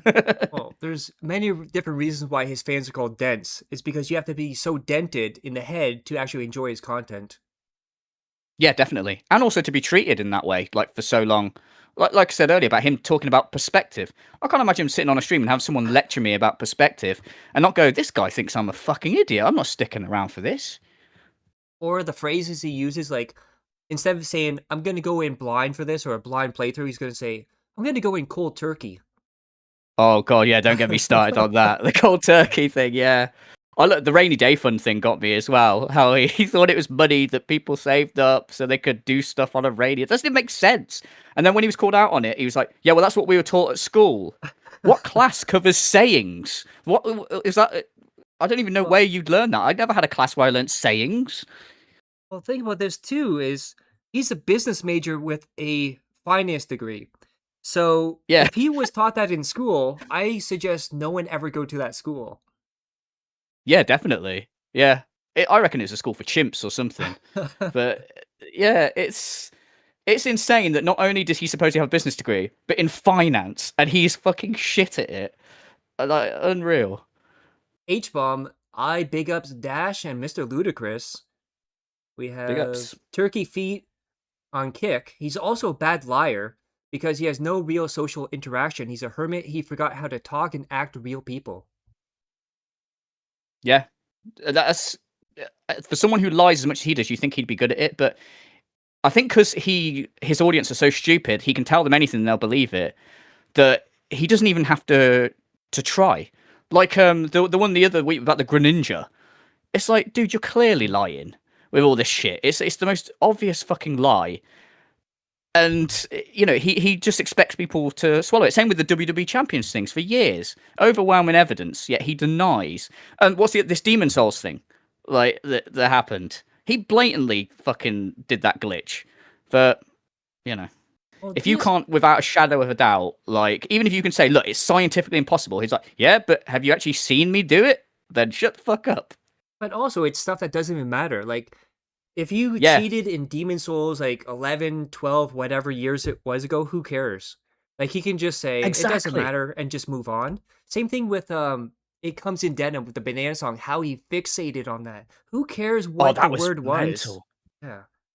Yeah, that was absolutely mental, wasn't it? I've never seen him like hyperfixate autistically on something like that. It's like, what does it even matter? And then to go back to it, play it, and I don't know if you remember when he was replaying it. Every time he played it back, he would talk over it and go, "In comes the nana." Yeah, look, it sounds like "In comes the nana." It's like, yes, because you're shouting "In comes the nana" over it. It doesn't sound anything like "In comes the nana." I don't know about you, but I obviously don't think he knew what he was saying. It definitely sounds 100% like "It Comes in Denim," but I think it was just a mushmouth thing. But if he genuinely thinks that it sounds anything to anyone like "It Comes the Nana," then he's absolutely mental. It doesn't sound anything like that. Well, the thing is, too, And like you say, it doesn't even matter. yeah, it doesn't matter. And I think that was like after a long, long playthrough. So his mind is extra mush. So he's mush mouth. His brain's not there more than usual. And he just said, "In comes Denim." Yeah. Yeah, I mean, I don't know about you. If I had something like that happen to me and that took off, I would change my avatar to a banana wearing jeans. I would make emotes of bananas wearing jeans. I would lean into it. Like, I don't get why he never leans into anything, or if he does, he always does it too late and then he shit at it. Like when he tried to air quotes lean into own the meme for "This Is How You Don't Plays," and then he put the most blandest, shittest "This Is How You Don't Plays" ever on his channel for 5 minutes, and they all sucked. Yeah, and the whole thing is too, DSP is such a narcissist. He needs people to laugh with him instead of against him Yeah. because it's gonna hurt his ego. So, like you said, like it's a pattern. So this is how you don't play. Denim. You look at all these memes that are like pretty, like the banana meme is, it's pretty mild. Like it's nothing like making Yeah. fun of him. He could have leaned into that, but it's Phil. He has to be the center of attention. Everyone has to laugh with him instead of against him. Yeah, he was talking about it again the other day, and he's getting really ballsy, like post Kino Casino, with his like he says retard, like constantly now. And I don't know if you've noticed this, the amount he says autistic or autistically is just through the roof right now. And he was talking the other day, and about, I can't remember the whole sentence, but it was literally, "My detractors autistically hyperfixate on the denim thing because they've got autism and they have groups of friends where they autistically sit around and autistic." It's like, we get it, dude. You think you're being edgy, like, but you genuinely are sitting here hyperfixating on whether you said denim or not. No one else is fucking talking about it right now. Speaking of turkey, did you see his recent AI thumbnail? For some reason, featured several turkeys in the background. Oh, and the term "odd Kang" says "Attic Loaf." Oh yeah, I saw the yeah. He loves his AI, doesn't he? He's terrible at it. The whole husky thing as well was fucking hilarious. But guys, remember, it's Like, all a joke. yeah, yeah. I mean, that's another example, isn't it? We were saying earlier about how he will say he's against something. I mean, he was against AI. Now he does it more than anyone. To be a hypocrite is one thing, but to be a hypocrite at his level, like how he used to hate people asking for donations on stream, and he used to say everyone who does that is bad. Not only does he do that, but he does it worse than anyone in the history has ever done it, which is insane to be that level of a hypocrite over so many things. Well, this will be one thing I'll give the Phil. He did inspire a whole generation to do this. The TikTok NPCs that beg for money, he inspired them. Oh I yeah, will say that. yeah, And he even started definitely. doing And then recently the whole NPC thing where fruit would pop up on the screen for a donation and he'd pretend to eat it and stuff. That's where it's no, going. did he? He did. Oh my god. There was like a strawberry or something, so he ate it, and then there was ice cream and then something with a barbed wire and he hurt his hand on it. It was so cringy. Oh my god. Yeah, it sounds it. I can imagine him doing it as well. I have to look that up. Like fucking hell. Yeah. He always finds new ways to look like a jackass, doesn't he? Like every time you're like, he can't get worse than this, and then yeah, there you go. He does something like that. And also, he's got the boomer jokes too. So I think it was a couple of days ago, he was playing Pokemon. Of course, he was playing Pokemon, but he did the Yeah. "Orange You Glad" jokes. Oh my god. Yeah. He's just not a funny guy, is he? Like, the only funny times I can think where I've laughed at him is when stuff happens and it's like an accident or something will happen in the game. And I don't know if you saw this. The last time he went back to GTA 4, there was a fucking hilarious moment. And given that he laughs at every poop and dick thing or whatever, any lame thing that's not funny, he was doing the mission where you play GTA 4, I'm assuming. Yeah. Yeah, yeah. You know when Roman's taxi company gets burnt down, and you sort of drive past it, and he's like, "Oh shit, my business, my life's work." He chose not to like. Roman picks him up in a car, and he's like, oh, "I'm not using this stupid car. I'm using my bike." And he gets on the bike. Roman's on the back, and during the cutscene, as Roman's like crying about his business burning, a car rams into him, sends them both flying mid cutscene. I was watching this, I was dying laughing. You got to see it. It's not funny me explaining it, obviously. And Phil was like going, I don't think that was supposed to happen. What's happened there? Like, dude, what are you doing? This is a moment you could clip. But instead we get like, the fake sex doll faces and, whatever he deems funny. Well, with Phil too, he's only funny when he's unintentionally trying to be funny. When stuff like that Yeah. happens, a rant about chicken sandwiches or the 6 Yeah. podcast. But when he actually tries to be funny, it's the most cringe thing ever. Like he thinks he's this big TV star and this entertainer when it's just bad. It's just all bad. And he will always, as he's doing all that sort of stuff, you notice he's like looking at the chat in between whatever the joke is to see if there's like a laugh out loud, laughing emojis or whatever. And you just know it's like dead. Like he's just doing this. I hate it when he repeats something as well. You know when like all employees is a good one in Resident Evil where all employees, and it's like this isn't funny. But as soon as you said it, it's like, dude, this is gonna be the next 10 minutes. He's just gonna do this the whole fucking time. And he even looks back at shit like that and goes, oh yeah, all employees, remember that? Like, yes, it was fucking irritating. Yeah, and he also latches onto the weirdest stuff ever because he was talking about before he did Code Veronica. He was talking about how it was an epic and legendary moment when my computer just started playing an ad for Ballpark Franks. And it's like nobody God, yeah. remembers that. Yeah. And also it proved that he was using a guide, didn't it, if I remember correctly? Because that was an advert that played on the guide that he had opened. I believe so, yeah. If I remember correctly, it was a long time ago, but I remember when that happened, and yeah, he was like, oh my god, it's so epic. It's like, it really isn't, dude. It just shows how fucking shit you are. And it's sad because he'll say things throughout the years where he didn't want to say it and then he immediately regrets it. So do you remember when he was playing, well, not playing, but reacting on DSP Throwback to his Sonic playthrough at the Olympics? Can't say, no, I don't, but... So he was just talking, and then all of a sudden he says, when I feel sad and lonely, I always put on these playthroughs so I can watch me and John and other people play together. It reminds me of the old days, and I get sad. Yeah, I do remember that. I didn't remember that's what it's like. I do remember that. Yeah, It's like, it is. ooh. Yeah, like probably should have kept that to yourself, mate. Yeah, but remember, he's got friends in Renton that we don't know about. Like apparently, like there's that dude that says "'tis the season" when he walks around in his shit shirts. So we're supposed to believe he works 6 days a week full time. And then when he tells us about his day off, it's always like, oh, we went to the grocery store, then we door dashed, and Cat played Skyrim.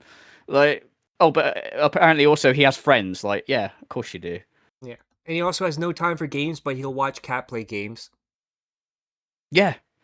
Yeah, it's so weird, isn't it? Like, sit and watch her play Power Wash Simulator for your day off. Like, what the fuck? Also, I don't care if you're playing games 6 days a week. If it's your passion, then surely you'd have, like, a game that you play, off stream. Like, if you like it that much. But, so I say he genuinely doesn't like games. Even when he played games, like, over the years, like Earthbound was one. What's the other one that he likes? Some RPG, or JRPG. Was it, I don't know how to say this one, but I'll say it how he says it. Suikoden? He Yeah. claims that, and Chrono Trigger, that's the other one, claims that he knows everything about these games. And then when he's playing it, he's like, I don't remember this. Like, oh, that's annoying. Why do I have to, like he does with Resident Evil. Like, can you believe that he played, like, I don't know if you've seen any of the Code Veronica stuff. I mean, you could say this about any playthrough. Can you believe that this is a man that's played Code Veronica before, and he doesn't remember fucking anything? Well, I mean, I haven't played Code Veronica in... Sorry, go on. Oh, sorry. So I was gonna say, like, he doesn't remember anything about it, like you said. And then at the start, she says something like, "Oh, there's messages from Leon," and he's like, "Leon? What is he doing in here? Who messaged Leon?" Yeah. Yeah, as well, like, when... it always makes me laugh when he calls people... Like, he called... Who did he call Carlos again? He's playing, like, a completely different series. Like, oh, it's Carlos. Oh shit, I can't even remember who it was. But yeah, he just always is getting like shit like that muddled. And at the end of Requiem, when he's like, oh, it's Umbrella. They're like, dude, fucking hell, you don't understand anything that's happened, do you? But then when you watch back, like what he's doing, like when he's playing like Requiem, say, he's not taking anything in. Like when a cutscene's on, he's like looking at the chat or doing something like that, or making a shit joke.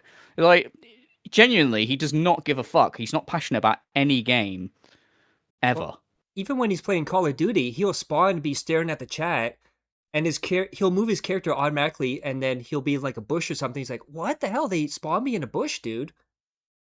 Yeah.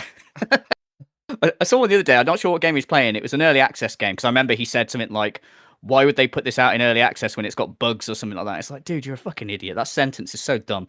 But he was running around shooting, and he picked up another gun and then clearly dropped his previous gun on the floor.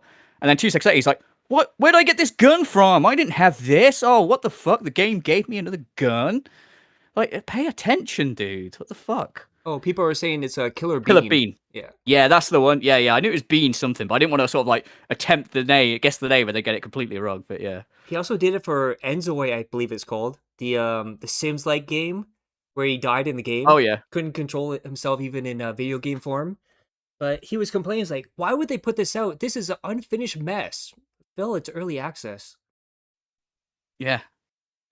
It's many years ago. I don't know why this has popped into my head, but I don't think I've ever said this. When Metal Gear 5 came out and the online launched, if I remember rightly, it launched a little bit after when the single player game launched, and I managed to get into his lobby on the PlayStation, and there was people like saying, I think actually it might have been this one. There was one guy who was like going, "This is how you don't play.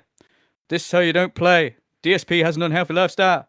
And then in the end, like Phil like went, "Oh my god, what an idiot!" I think that was the same stream. But there's people getting blocked left, right, center. But I was like, I'm not going to say anything while I'm in the lobby. I'm going to wait till we're playing, and he's obviously like, not got full attention. Then I'm going to start saying something, and his flying monkeys or something like got in his ear or whatever, because he muted me without even fucking saying anything. But it's such a shame, because I love it when he's playing something and like a troll approaches him and his whole thing is just, oh my god, this guy's a fucking idiot, just talking over them. Like, it's some of the best fucking content. Have you seen the World of Warcraft stuff from years ago? I saw the insane. what was it, the Sons of Kojima edit on that, because he like had to turn it off at one point, so they put it all together. Yeah. See, I don't even know anything about World of Warcraft, but watching him run around trying to learn the game as people are like bouncing like fucking rocks off his head, turning him into a chicken, and he's just like trying to be like, oh, what's over here? Oh, is there anything we can do over here? Killing This the is enemy fucking so he great. can't level up too. Yeah, that's it. Yeah, yeah. Oh, it's such good times, man. Oh, we have Crust. Recently, he was retconning his weed story and added a bunch of scat scenarios and desperation to make the lie funny in some way. I did not see that. I'm glad I didn't. Yeah, I think I did see something about that on Twitter. I can't remember what he added to it, but that story is. I remember years ago someone put a comparison video because he says something like, "Oh, I was taking a shit and then had to turn around, puke in the toilet, then I was taking a shit and then I was puking." And someone like played like the South Park episode where Randy is like doing that, and it's like, yeah, he's literally just got this from South Park or some shit. Like this never happened, or someone that he knows had it happen to them, and then he stole the story. That's what I think, anyway. Well, a lot of people, if they have like a mental capacity where they're not talking to people, they imagine this whole scenario and this whole world inside of themselves. So they'll look at Yeah. TVs and movies and stuff and think, oh, that's my life. And they'll imagine themselves in those positions. If anyone's seen The Joker with Joaquin Phoenix, and spoilers, throughout the movie, it shows this whole relationship with a woman. And then it turns out it's all in his head. That's what DSP's doing with all these stories. yeah, it probably is like that. Yeah. He's even a clown. Yeah, exactly. Yeah. Once you, what he says, once you put the clown makeup on, you cannot take it off. Like, yeah. So, what are Yeah, some the of the more unfunny sad clown. oh, yeah. What are some of the more crazy things that happened back in the day when you're with the Tractorverse with a DSP? So, what are some like the Ooh. craziest things you've ever seen back in the day for Phil? I'll tell you one thing that springs to mind because I'm now bearing in mind this is a long time ago, so I'm trying to remember what happened. So I might not remember like all the details, but you've obviously seen the famous Kingdom Hearts rant where he's like, "Oh, now people want to argue with my fucking girlfriend in the chat." Have you seen that? Oh yeah, It's I've like seen from that, yeah. 2014 or some shit. Yeah, I was in the chat, and I got banned by Panda Lee, and then I got banned by Panda Lee on Twitter, like right after. That day live was fucking funny. It was just so insane. Like I'm not one of these like the hyper fixating sort of trolls that Phil likes to make out. But back then, after I got banned, I was like rushing to create another fucking. No, I think I went to my gaming account to go and get banned on there as well because it was just fucking. I think that that was a big turning point to when, because I don't know if you've seen anything on this, but his fans like always used to defend him. She is the one that very slowly started to make more people like fans come to the detractor side of things because she made his content in their eyes worse.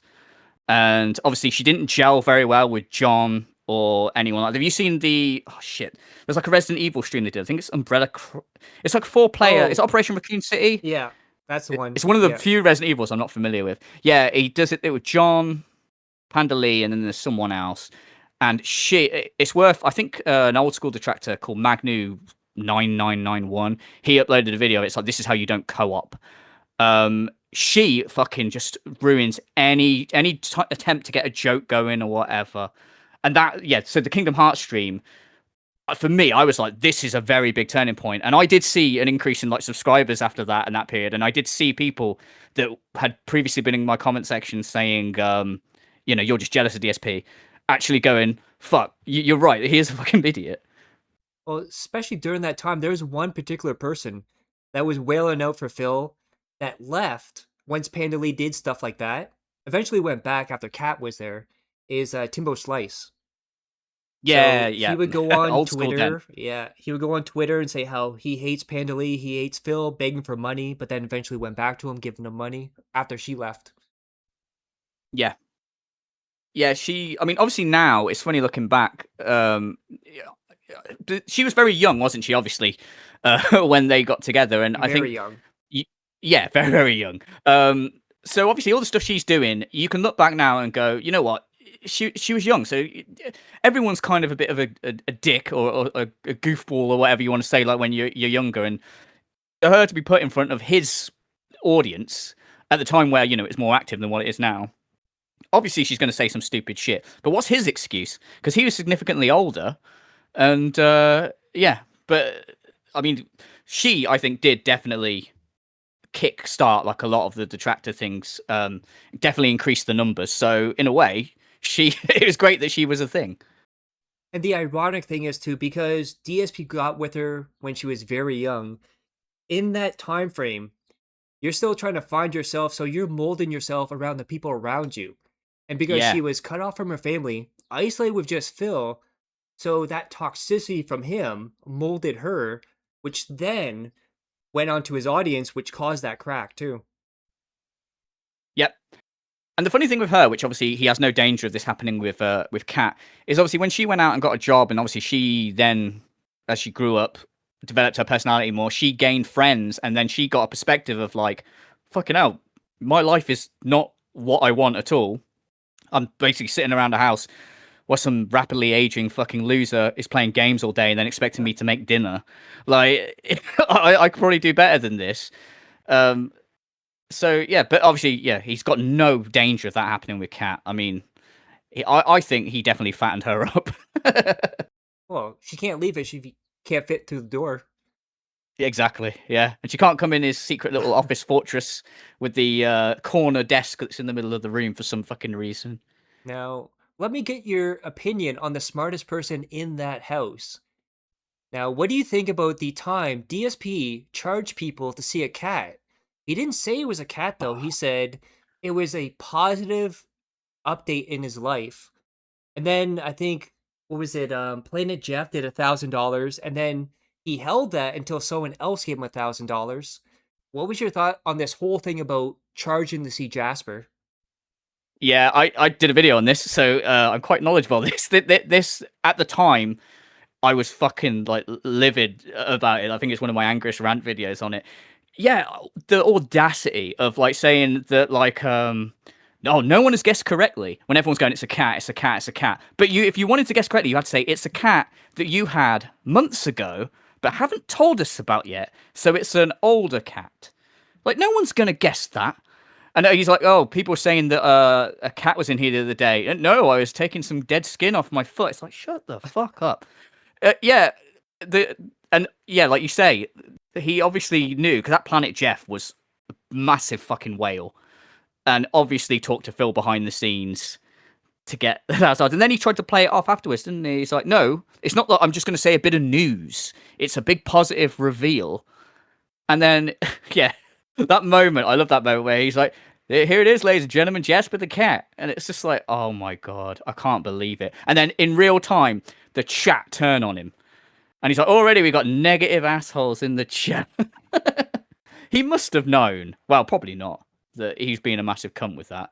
Yeah, I think that is obviously one of the worst things that he's ever done, especially when prior to that, he'd answered questions about getting a pet saying, oh, we can't afford it. We can't barely afford to keep our house. How can we afford to feed a pet? And it's like, oh, now here's our cat. Like, excellent. Yeah, it's almost like a pattern that he's lying. Yeah. Yeah, as well as with the whole thing as well of Jasper's not a very social cat. He gets nervous around new people, so we can't take him away or have someone come and look after him. And then it's revealed that he has gone back to Connecticut. Like, okay, so that was just another pointless lie that you've made up. So, did you hear the latest retcon on that? Oh, what's that? That they didn't get Jasper until after they were married. Oh, right. Okay, well, that's... this is one of, like, my longest quotes that I've said, like, since doing DSP videos. He needs to write his lies down, because it happens way too often, where he probably thinks that all fits nicely in his little narrative or whatever, but it's like, dude, there's literally footage of you saying the opposite, so, yeah. So, what was the moment that made you start doing videos covering Phil? So like I said, I knew about DSP when I was doing that gaming stuff, and I used to stream on, this is how old I am. I used to stream on Justin TV, and every now and then I'd do like an impression of Phil. Just, when I'm thinking, where do I go? The game doesn't explain. This is like back in 2010, maybe even Justin late, was, maybe 2011. before Twitch. Yes, yeah. Yeah, and then I started on Twitch when it became Twitch. And yeah, people would always say, like, ask me to do the DSP impression. So then when I started the Mrlewdacris channel, the first video I made was a parody DSL Tries It video. It was just like a silly little thing, as DSP would say. But yeah, it was only ever going to be that one little thing. I didn't intend to make a video on him until the whole "this is how you don't play" thing happened. And he went on the massive rant. He called Evil AJ mentally ill.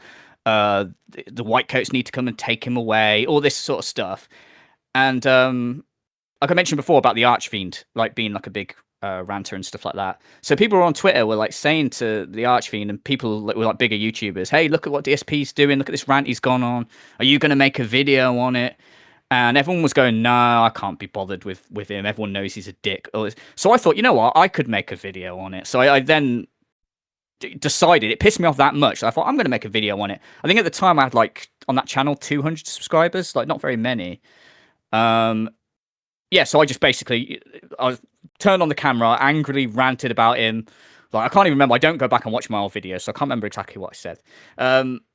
Yeah, and then I uploaded it. Came down the next day, and I had like nearly 1,000 subscribers.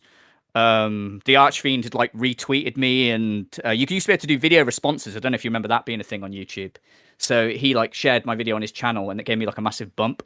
And then I was like, shit, people really hate this fucking guy. And then I started getting constant DMs and YouTube messages every time Phil did something. So I just, every time he did something big, people messaged me about it, and I'm like, yeah, all right, I'll talk about that. So yeah, that's how I got into it anyway. Yeah, they're definitely some of the best ones in the Tractorverse. And we have Georgie on YouTube. Outside of your S tier impersonation, who does your favorite Phil impersonation? Oh, ALT, definitely. His impression is funny. It's just how silly it is. I'm not even going to attempt to do his impression of it, but it always makes me laugh, especially, when he does the like sad tweet readings or whatever, puts on the sad music in the background. Yeah, it always makes me laugh. I usually, when I'm on That Being Said and he's doing the voice, I usually mute myself because I'm usually cracking up. We have Atticloaf. Do you think Jasper is mistreated? For example, Phil recently managed to lock Jasper in his closet for his entire stream. Then there's the blood test thing and the clipped claws and whatnot. Yeah, definitely. He's not fit to be a pet owner at all. He doesn't know what he's doing. I think it was Cat that wanted the cat, and DSP has just like said, yeah, okay, whatever, and he has no interest other than using Jasper as a tool to, do the big positive reveal to get money there, and then to occasionally sort of prop it up and go, look, I'm there's a thing in there like, oh look, I have a pet. How can I be a bad person? I think it's that kind of facade. Now, do you think he has other animals in there? Because the Kino Casino DM leaks talked about other animals and snakes and all that stuff. Yeah, and then there was the whole where you could hear a bird chirping. He's like, no, it was a child next door or something like that, wasn't it? A child that sounds like a bird. Yeah, I do think that he's potentially got, I don't know how many. I don't know if he's like Ace Ventura. I mean, dresses like Ace Ventura, but I don't know if there's like a Ace Ventura when nature calls thing going on. I like to think there is, but I definitely think he's got like birds or something. He obviously wouldn't have anything that could run he wouldn't have a dog or something that could run up the stairs and mess up his office. But yeah, I reckon he's got like birds, maybe like because he's had hamsters before. Whatever happened to Raisin and Cinnamon? Do you remember them? I believe they died.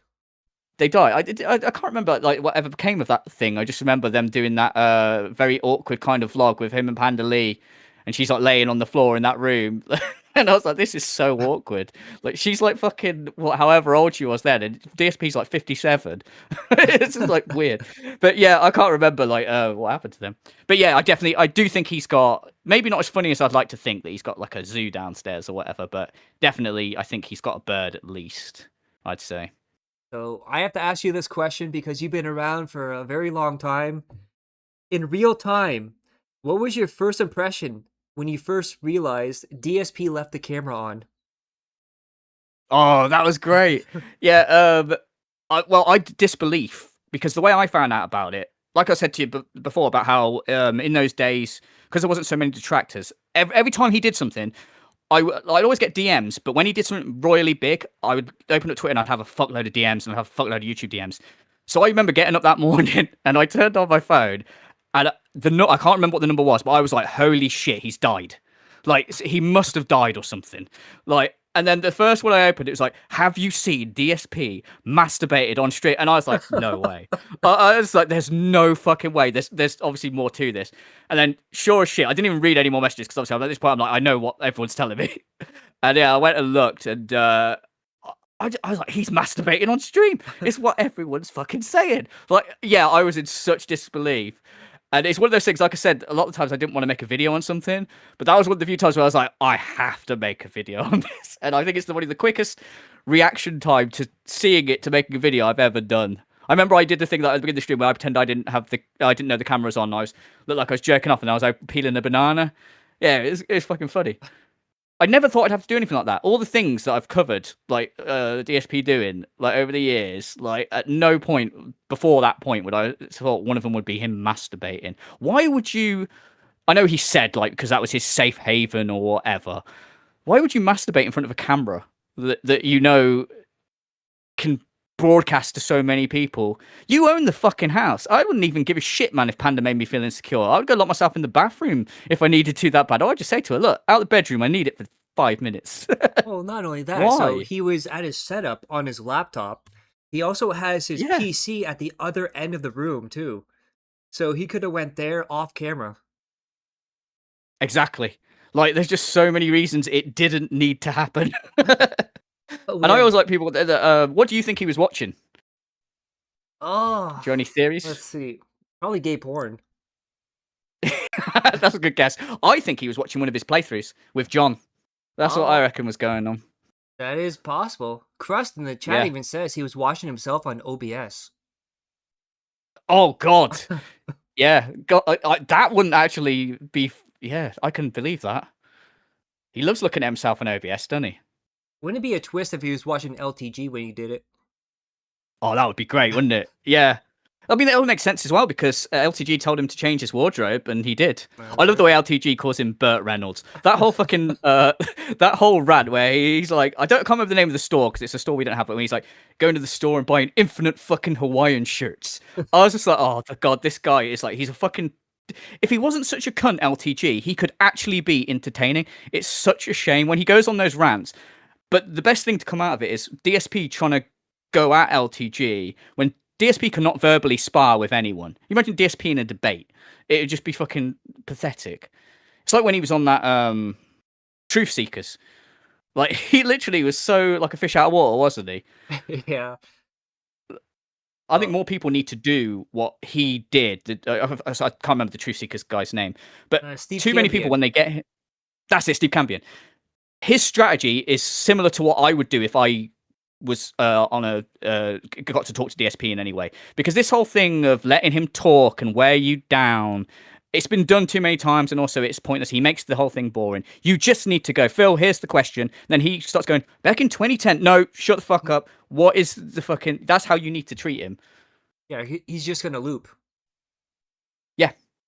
Yeah, he does it. I think I've said this before. When he did the wedding scam where he went to visit his dying parents, I was like, right, that really pissed me off. So I was like, I'm going to do a video on this. And then I had to get all the footage together to obviously clip it. He talked about that. He had 3 one-hour videos talking about that. And I had to watch most of it to sieve through where he actually addressed it. And I was worn down by then. I was like, this is like, literally, I feel like driving my car into a wall. And I think that is what he does on purpose. I think he knows he's doing that. It's like a defense thing. He's like, no one's going to be sad enough to sift through all these. It's like, oh no, I'm here, mate. I'm sad enough. Well, the best part is when someone says, oh, blah, blah, blah, and he goes, that's out of context, dude. You got to watch the whole 8-hour stream to get the context. Yeah. It's like, Yeah, no that one's is... gonna do that. Yeah, you bang on the money there. I love this way when he says, like, it's out of context. And it's like, dude, the context is so simple. And nothing... I mean, maybe there's a few things, but for the most part, everything you see that the tractors provide have the whole thing in context. It's like, you did a cunty thing. Like, my favorite, I don't know about you, right? I don't know if you have a favorite meltdown or anything like that. I love the eat it. That is my fucking, that was the last time DSP was super entertaining to me. I've made a video on that. I love that video. I love that whole situation. It was so funny. And we don't get anything like that now, which is why I don't upload as much. There's a lot of like filler, if you pardon the pun. Yeah. And the whole thing is too, that moment was a perfect time because he was doing like what, $30-$40 a stream. And this is Yeah, before yeah. Kino Casino. So he saw his attendance go down, he saw his money go down. And then that one moment, he just lost it because the game apparently was his life story. And they researched him. And the fact that King Be Cruel was laughing and just laughed. And he goes, King Be Cruel or King Be Bitch, which is a paying subscriber to him. And he just lashes out at his chat. And he says to test him, mail him a spoon so he can eat shit out of his ass and all that stuff. And it was such a wonderful time. I know how weird that sounds coming from a DSP verse, but that was also a month before the Argentina stuff too. Yes, it really was a good time. When the Kino Casino arc first started, I don't know if you how you felt about it when it first started. I hated that it happened at the time it did because I think we were getting some of the best content of Phil.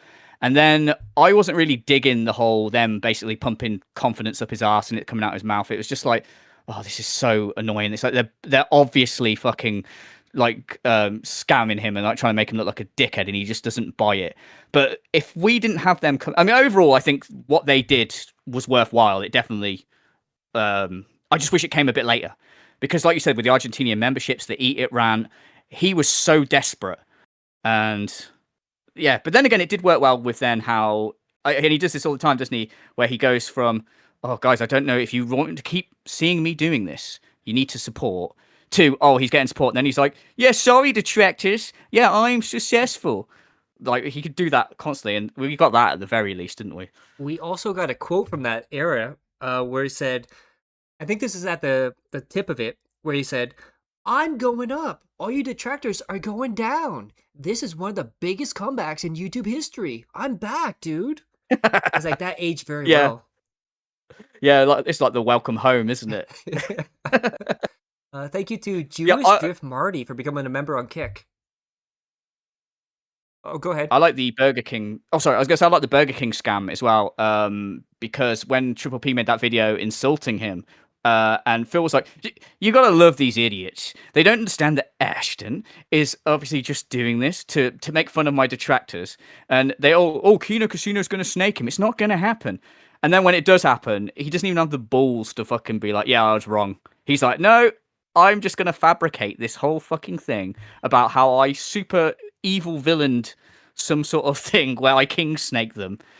And that goes back to what I was saying earlier about how he'll tell the most absurd lies because he's used to lying to fucking like retards.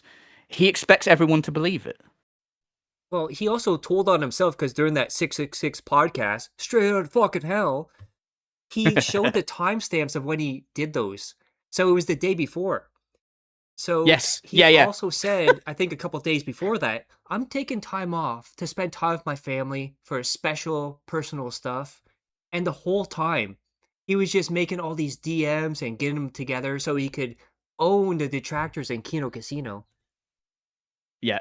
And he was panicking as well, wasn't he? Because didn't they were going to do it first with It's a Gundam.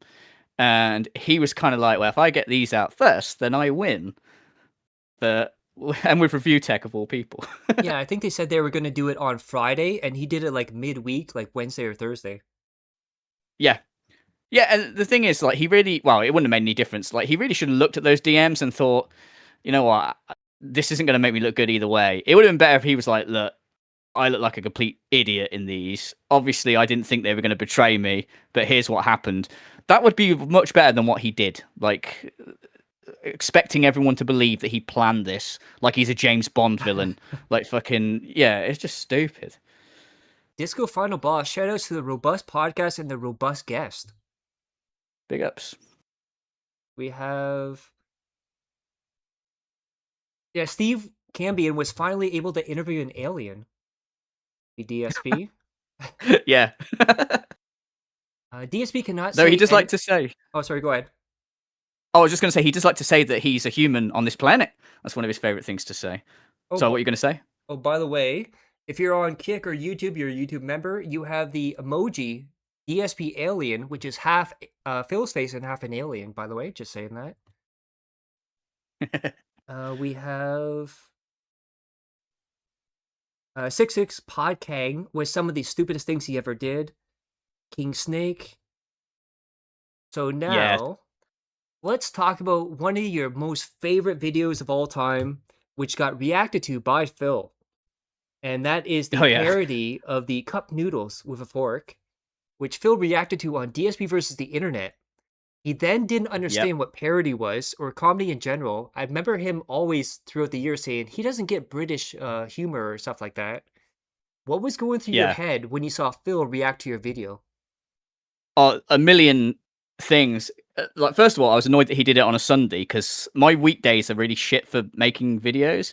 And it was Sunday evening here, and I was just like playing my PlayStation, and yeah, someone messaged me, and oh no, I think they tweeted me, and it was like a screenshot of my noodle video, and then DSP in his little face cam, and it was like congrats or something like that, and I was like, what? So I immediately stopped what I was doing and went to his, and I caught the end of it.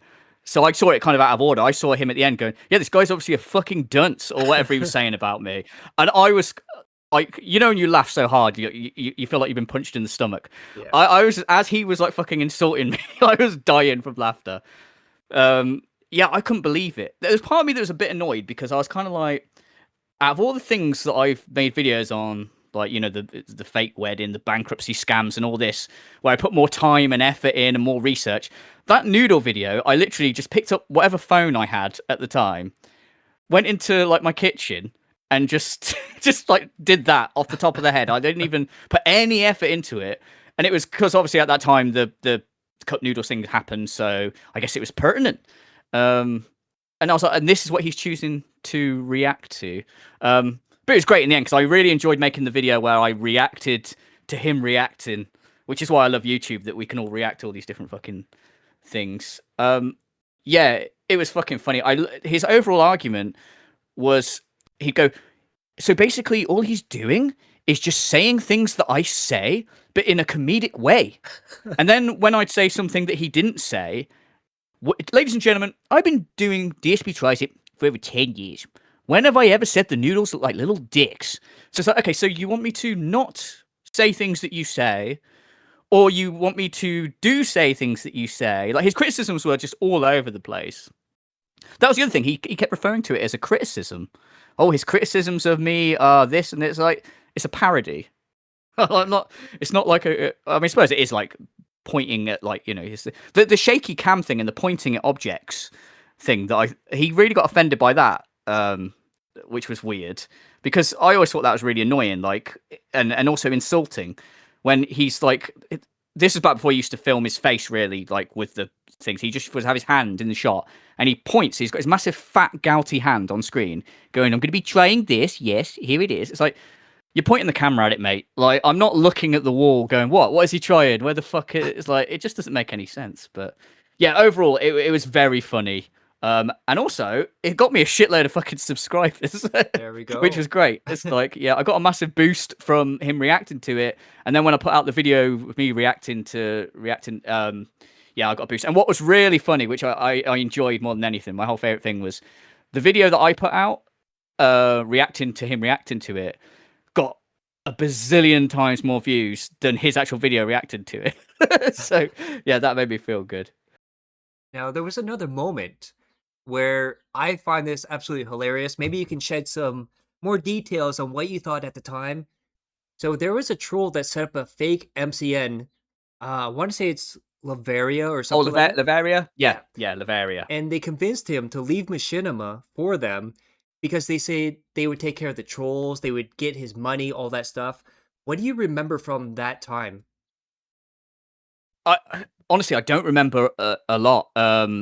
Pretty much the way you've just summed it up is like really what I remember. Like, he was super confident that he was getting like this really great deal, wasn't he? And then, yeah, and then obviously he'd been like lied to, and then he kind of went on the damage control sort of thing. But I sadly I can't remember a lot from it really. Yeah, so I believe he had to walk back to Machinima, beg for his partnership back. That's right. And didn't he? Yeah. They stiff him with the deal, didn't they? Yeah, I think Like, he got a really twice shit they deal. lowered his money. Yeah. I mean, I don't blame him. Like, I think he is brand damaging. Like, why would you want him? Why would you want Machinima flagged up before this guy's videos? Well, he was also Also, complaining too about putting like an ad at the start or the back or something like that. It's like, no, Machinima should be doing it. They should have me on the front page too. Yeah, that's what I was just about to say. The fact that all he had to do was put the Machinima thing at the beginning, which all their partners had to do back then, and it wasn't really a big deal at all. In fact, I used to think back then that it kind of sort of made people know they were, well, obviously not with Phil, but it made people know they were watching like a quality kind of video. But with him, obviously, it would come up and then it'd be some twat pointing his fucking camera at his TV. So you're kind of like, oh, what the fuck? So yeah, I'd question why they even partnered him in the first place. Obviously, it was the views or whatever, but I don't know. I think you got to look at these things and go, okay, this guy has got a lot of subscribers, but do we really want him? Especially after the Blip TV thing. Oh yeah, with Like- the last remaining person from Germany. Yeah, yeah, that famously, like, I don't know why anyone would. And then what was it? He blamed that on my crazy trolls were email. Like, dude, shut up, man. Yeah. Look what you've just done. Don't be like, oh, because people told people about it. Like, yeah, Like Phil, you're talking about erasing an entire race of people. yeah. And he's like, oh, it's a Howard Stern thing. Howard Stern said it. Like, you're not Howard Stern, dude. And that's another thing. Like him and Review Tech USA always go, "Oh, my humor is because of Howard Stern." It's 2026. Howard Stern was popular in what 98, 99. There's a lot of time in between, so pretty sure he's not that popular anymore. And also, like, if it was something, I don't really know much about Howard Stern. He's not really like big in the UK, or he never was, whatever. I only know bits that I've seen here and there, but it could be said for anyone. Why are you ripping off? If he has said that, so basically what you're just admitting that you're stealing a joke from Howard Stern. Why? Like, you're not creative enough to make your own fucking jokes? Well, he also stole everything from people. Like his DSP Tries It, he said was stolen from what's his name, from Conan Yeah. O'Brien, Andy something. Andy Andy Richter. would try it. Yeah. Yeah. That was so funny because that was quite a recent thing that came out, weren't it? Because Yeah. I was on That Being Said when I heard about it, and the one thing I'd have probably given credit for was that DSP Tries It thing. It does stick in your head, but the second I heard that Andy will try it, it's like, oh my god, he didn't even think of that. Like, he hasn't thought of anything. Oh, we have Billy Blaze in the chat. He had his contract renegotiated 3 times in less than 6 months. Massive red flag there. One renegotiation would be concerning. Yeah. And also imagine after the first one not trying to change or improve in any way, but then you also don't do that for the next 2 as well. Like, I'd be like, okay, I'm clearly on thin ice here. I need to maybe look at doing something different, but no, he just puts out the same shit slop that he always does and just carries on. And then he becomes a Karen and starts calling them up and complaining, and then they drop him. Yeah. Yeah, it's the same with the whole Twitch thing, wasn't it? The hateful slurs. That was another good thing, where Twitch had infinite amount of reasons to ban that guy.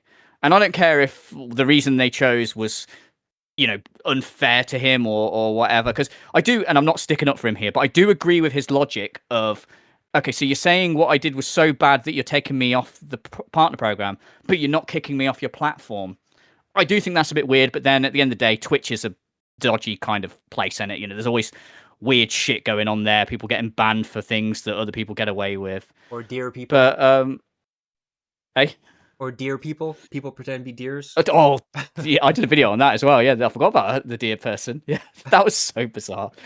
Yeah, so I don't care if it was, you know, the hateful slur thing. He's like, I never said a hateful slur ever. It's like, okay, A, you did, and B, it doesn't matter because they could ban you for so many things. I mean, you're not, from what I remember, you're not supposed to talk about bits being monetary value or something like that. And he does that all the time.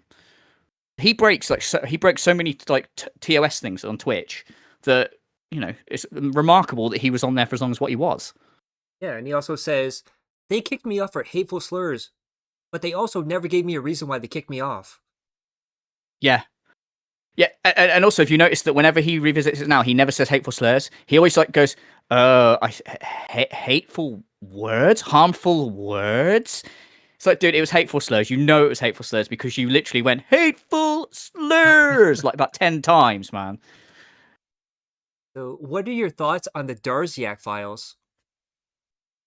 Um, I mean, not to like put obviously there's some funny shit in there, obviously, but not to put a downer on it. When they came out, I was just like, oh, I'm so done with these like former dents coming out, and I was just like, it was just more of the same, didn't it? I'm trying to think of what anything that stood out from there. Obviously, he worked the guy like a bitch. Because wasn't there like a bit where he was sort of like, "Oh, my mental health's in the toilet. I feel really overworked and whatever." And instead of Phil saying, "Oh, don't worry about it," he was like, "We'll just try and do less or something like that," wasn't he? He was just so insensitive. But yeah, I don't know. I wasn't that excited about them. Yeah, when you first hear, "Oh, Darziak leaked DMs," you're like, oh, "Okay, maybe there's something in there." And then you see it's like, "Okay, this is it." Like, there's nothing really juicy in Yeah. there. Yeah, I made a joke when it came out. I was like, I'm not clicking on that link. It's going to lead to dragon porn.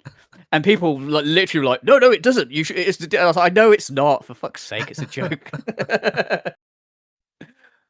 Now, do you think DSP is on Ozempic or any other like drug, like a weight loss drug? Yeah, I do. I get like some people are saying that like he doesn't take medicine for anything, does he? Like any kind of medication. So there's that sort of train of thought that there's no way he would.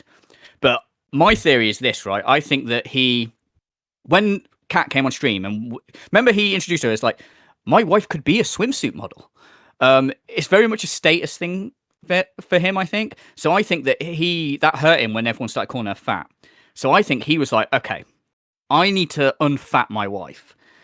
And the best way to do it is with Ozempic. But then I think that he wasn't like, he's not going to go to his wife and go, hey, you're fat, you should do this. He's going to go, I think we as a couple, that's what I think happened. And they both went on it. Because the way he's losing weight and how, I mean, his physique is so weird, isn't it? Like, I wouldn't even know how to describe it to someone. Like, he looks fat and skinny at the same time. He looks like his skin is shriveling up. Like, he's aging rapidly. It's not normal. Like, he wants us to believe that's from exercise. It's like, there's no fucking way, man. Yeah, I think someone put a picture next to it. In like 2 or 3 years, he aged like 10 years. Yeah, I saw that. There was a couple of them on Twitter the other day, and some people were going like literally a few months. How much he's aging? It's definitely not normal. But I like it when he ever gets confronted by people, and they're like, "Oh God, Phil looks old," and he's like, "Well, yeah, I am. I'm 44." It's like, dude, you don't look 44. Like, you do not look 44. You look 64. Yeah, he looks like Mr. Potato Head with a light bulb head. Yeah, he does. Yeah, the light bulb head thing is fucking hilarious. Oh, I think you started did to you see notice that recently. He's like, "Well, my Oh, head only looks big because it's closer to the camera." Oh, of course, the perspective thing. Yeah. I loved it when, for a little time when he got his new setup with the different camera angles and he streamed head on, like where he literally looked into like your soul when you were watching it. That was when I first started to notice. I was like, his head is so weird. And that was when I was like, yeah, he looks like a fucking light bulb. It's kind of gutting that he kind of changed it because that was really funny. Do you think he's using filters on his camera?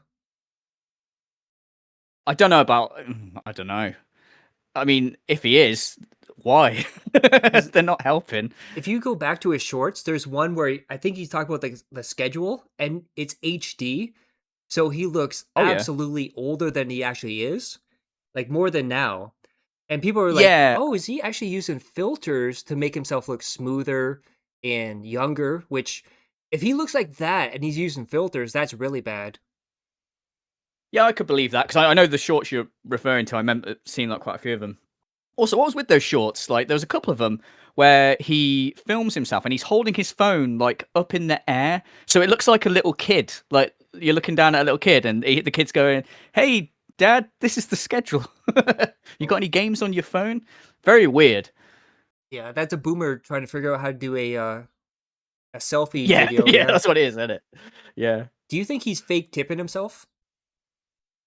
Yes, but I think because I had this the other day when I said about fake tipping, and someone was like, "Oh, there's no way he's sending himself money." I don't think he's sending himself money. I think he's literally just because obviously we don't see anything. He just like looks and goes, "Oh, an anonymous person has just gifted $100." Nothing is going into any bank accounts or whatever. He's just saying it and then updating the leaderboard. But yeah, definitely, especially now with the Pokemon packs.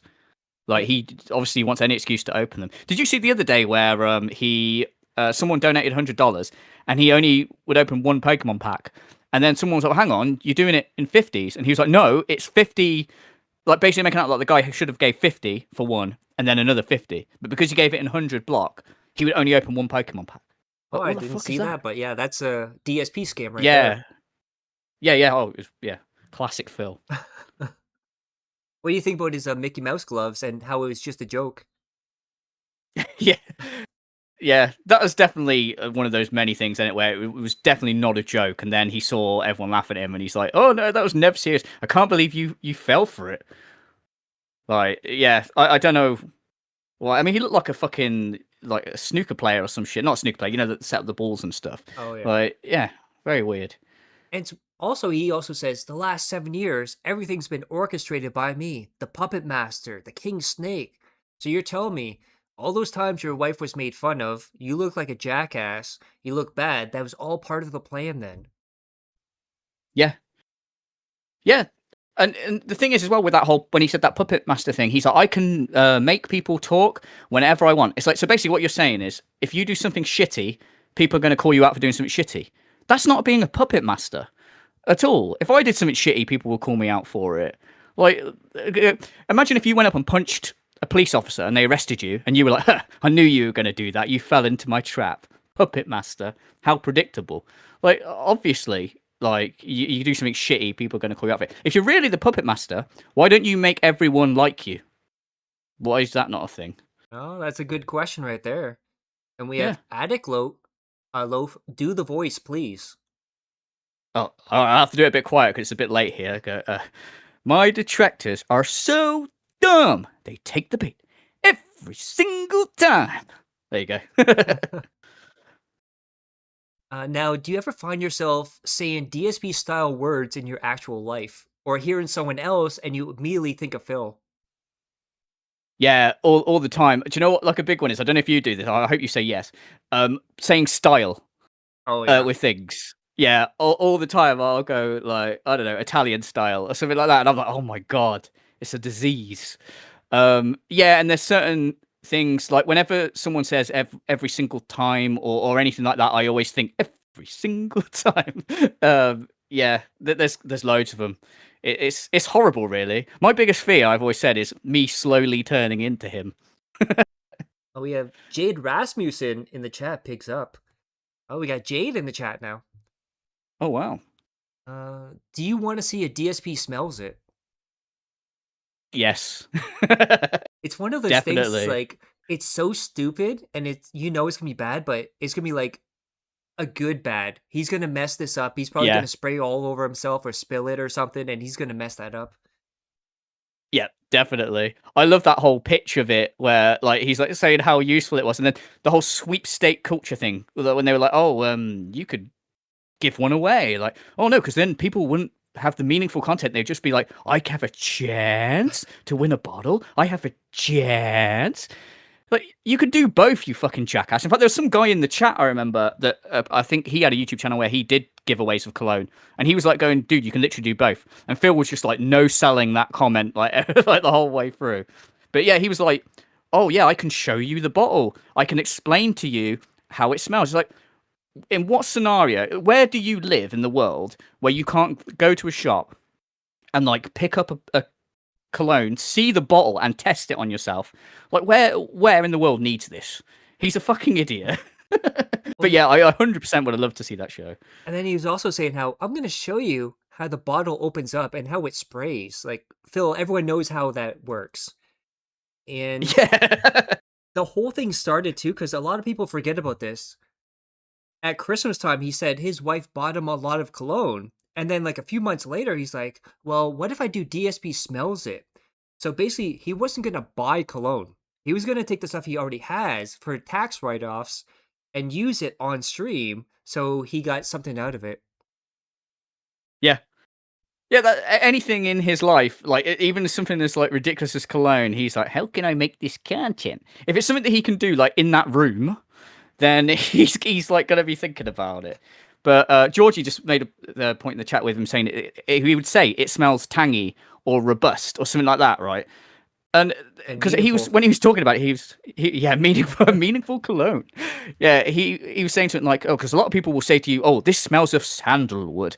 What does sandalwood smell like? Right, so I'm supposed to go, well, I'm not going to get this because how am I supposed to know what sandalwood smells like? But when you tell me that it's robust, tangy flavor, I'm going to go, oh shit, this sounds good. Also, when you look at him, imagine if I always like to think this: if you stumble across a random DSP video, you don't know who he is.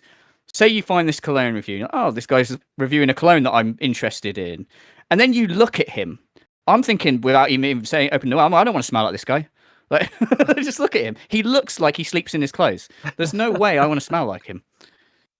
And it was so funny, like, before he was doing it, there was one day he came in and there were spots all over his shirt, and it looked like he was just messy. And people were like, what's going on? What are all those? He's like, oh, it's my cologne. And the whole thought is he sprays himself with cologne so he smells better in his room for the stream. Yeah. Yeah, it's mental, isn't it? It's up there with when he said that he started showering and he classed it as a stream improvement. So things I've been doing to improve my stream. I take showers now. Like, oh, brilliant. Like, what the fuck? You weren't showering before? Yeah, if you think about it, at like, 42, 41, he had to be bullied into showering and wearing clothes properly for the stream. Yeah. Yep. I mean, it's also with that whole cologne thing. He said that only at that point, I think he said 7 years ago. So that would have been he was 37. He realized that people in your life die, and you only have a limited time on this planet. So you should be nice to people and not be an asshole. My detractors haven't got there yet, but one day they will realize. So you're telling me that until you were 37, you were going around being a cunt and not knowing that you shouldn't be. Like, how is this a revelation to you? Oh, we have Ancient in the chat. He wants his showers to be a tax write-off. Yeah. And Instant. Those shower videos are weird as well. Office smell. Oh, that's another thing. Because he does DSP tries it in that office, and he doesn't clean that office. And the amount of times he's dropped stuff on the floor on that carpet too. Yeah. Oh yeah, you know that smells bad in there for sure. I think it was. Oh, go ahead. Go on, what you? Oh, I was just gonna say, for years, I think someone actually pointed this out to me that he did actually clean something. He threw a Scarface PS2 disc. He's like, "You see this fucking piece of shit game?" And then he throws it behind him. And he never picked it up. And apparently he didn't pick it up for ages. Because I said, "Oh, did he ever pick that up?" And apparently he did, like ages later. So you know that he's not like doing anything like picking up stuff off the floor.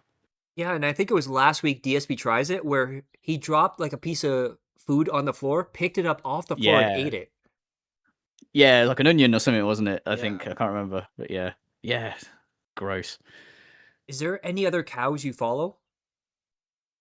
No, not really. To be honest, as the years have gone on, I still enjoy like making DSP videos, but I don't have as much energy for it now, especially because he's very boring at the minute. I find, like I say, like I like it when he's doing, his massive meltdowns, but have a little bit of knowledge on Low Tier God, Wings of Redemption, and Review Tech. I used to follow them more than I do now, so I don't know quite. I mean, Wings is gone now, hasn't he? Isn't he left? Well, air quotes, he's left Ancient YouTube, Troopers supposedly. is now following on Kick.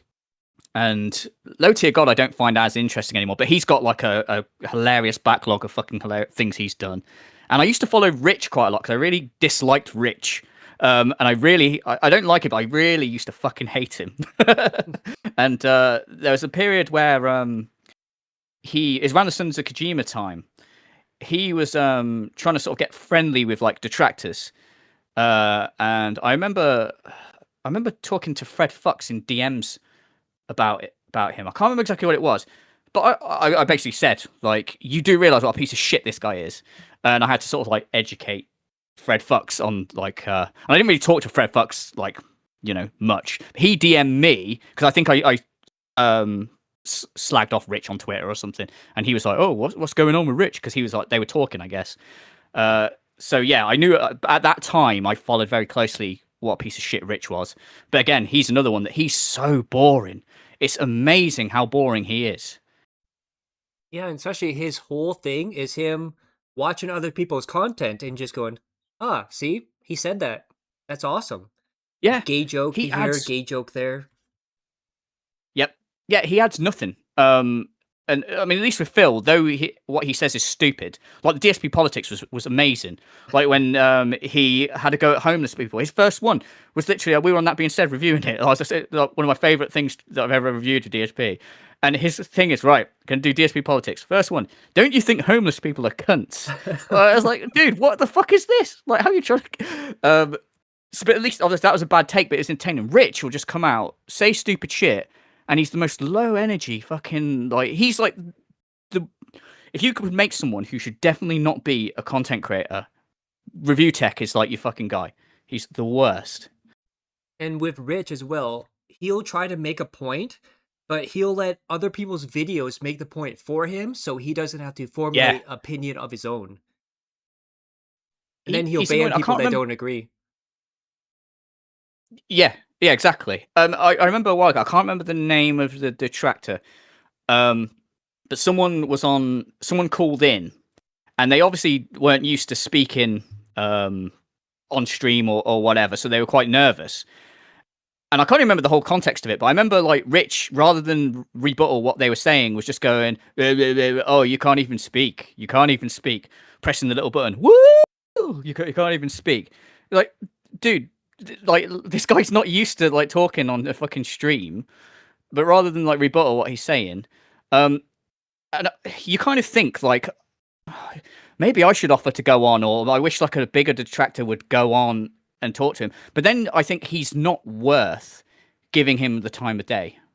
Yeah, like the it's reason just not everyone worth ignores him. Yeah, exactly. I think if you go on, you help him.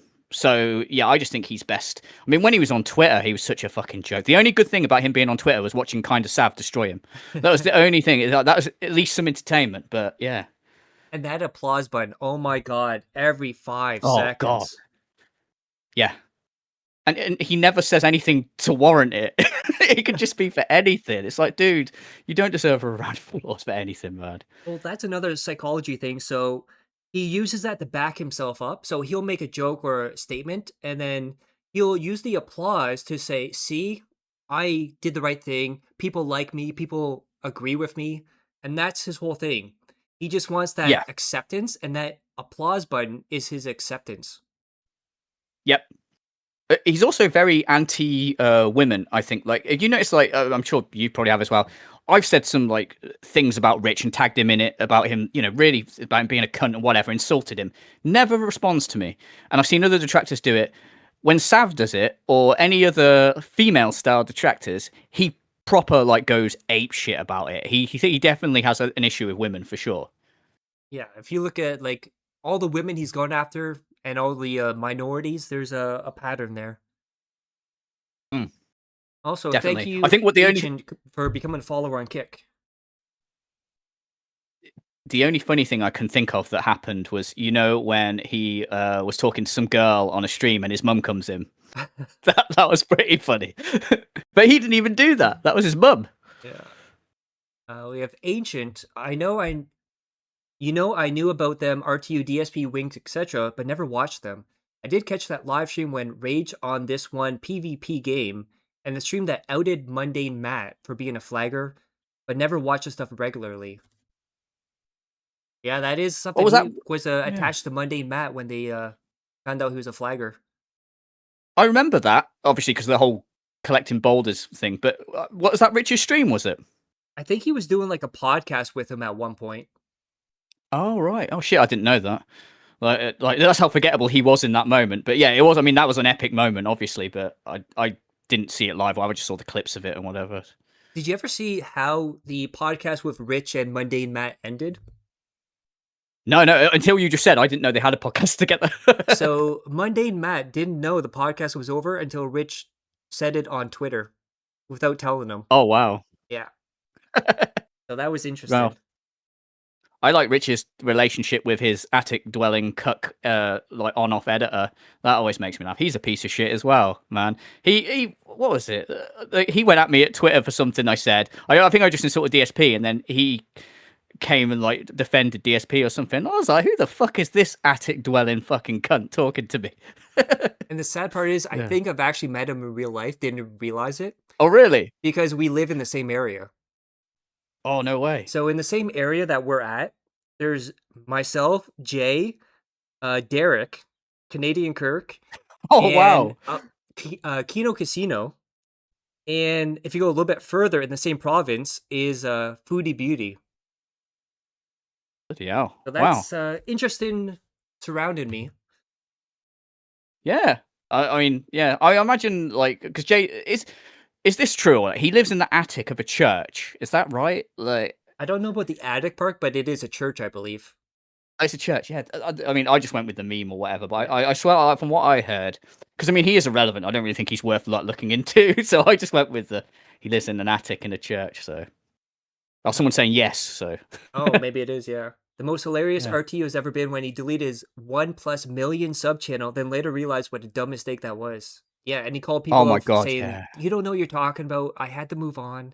Now he's doing the exact same thing on his new channel. Yeah. Yeah, wasn't it? From what I remembered, wasn't it? He was concerned about, or well, the theory was he was concerned that he was botting, and that if people looked into it, that he'd get his channel removed, or he'd be banned from YouTube. Was it something to do with that? Well, the craziest thing is the person that showed all that was Tipster. Hipster. Oh my god. Yeah. So Tipster showed off, like, I think he showed off DMs or something where Rich was worried about YouTube going after him because they were detecting bot activity and all this other stuff.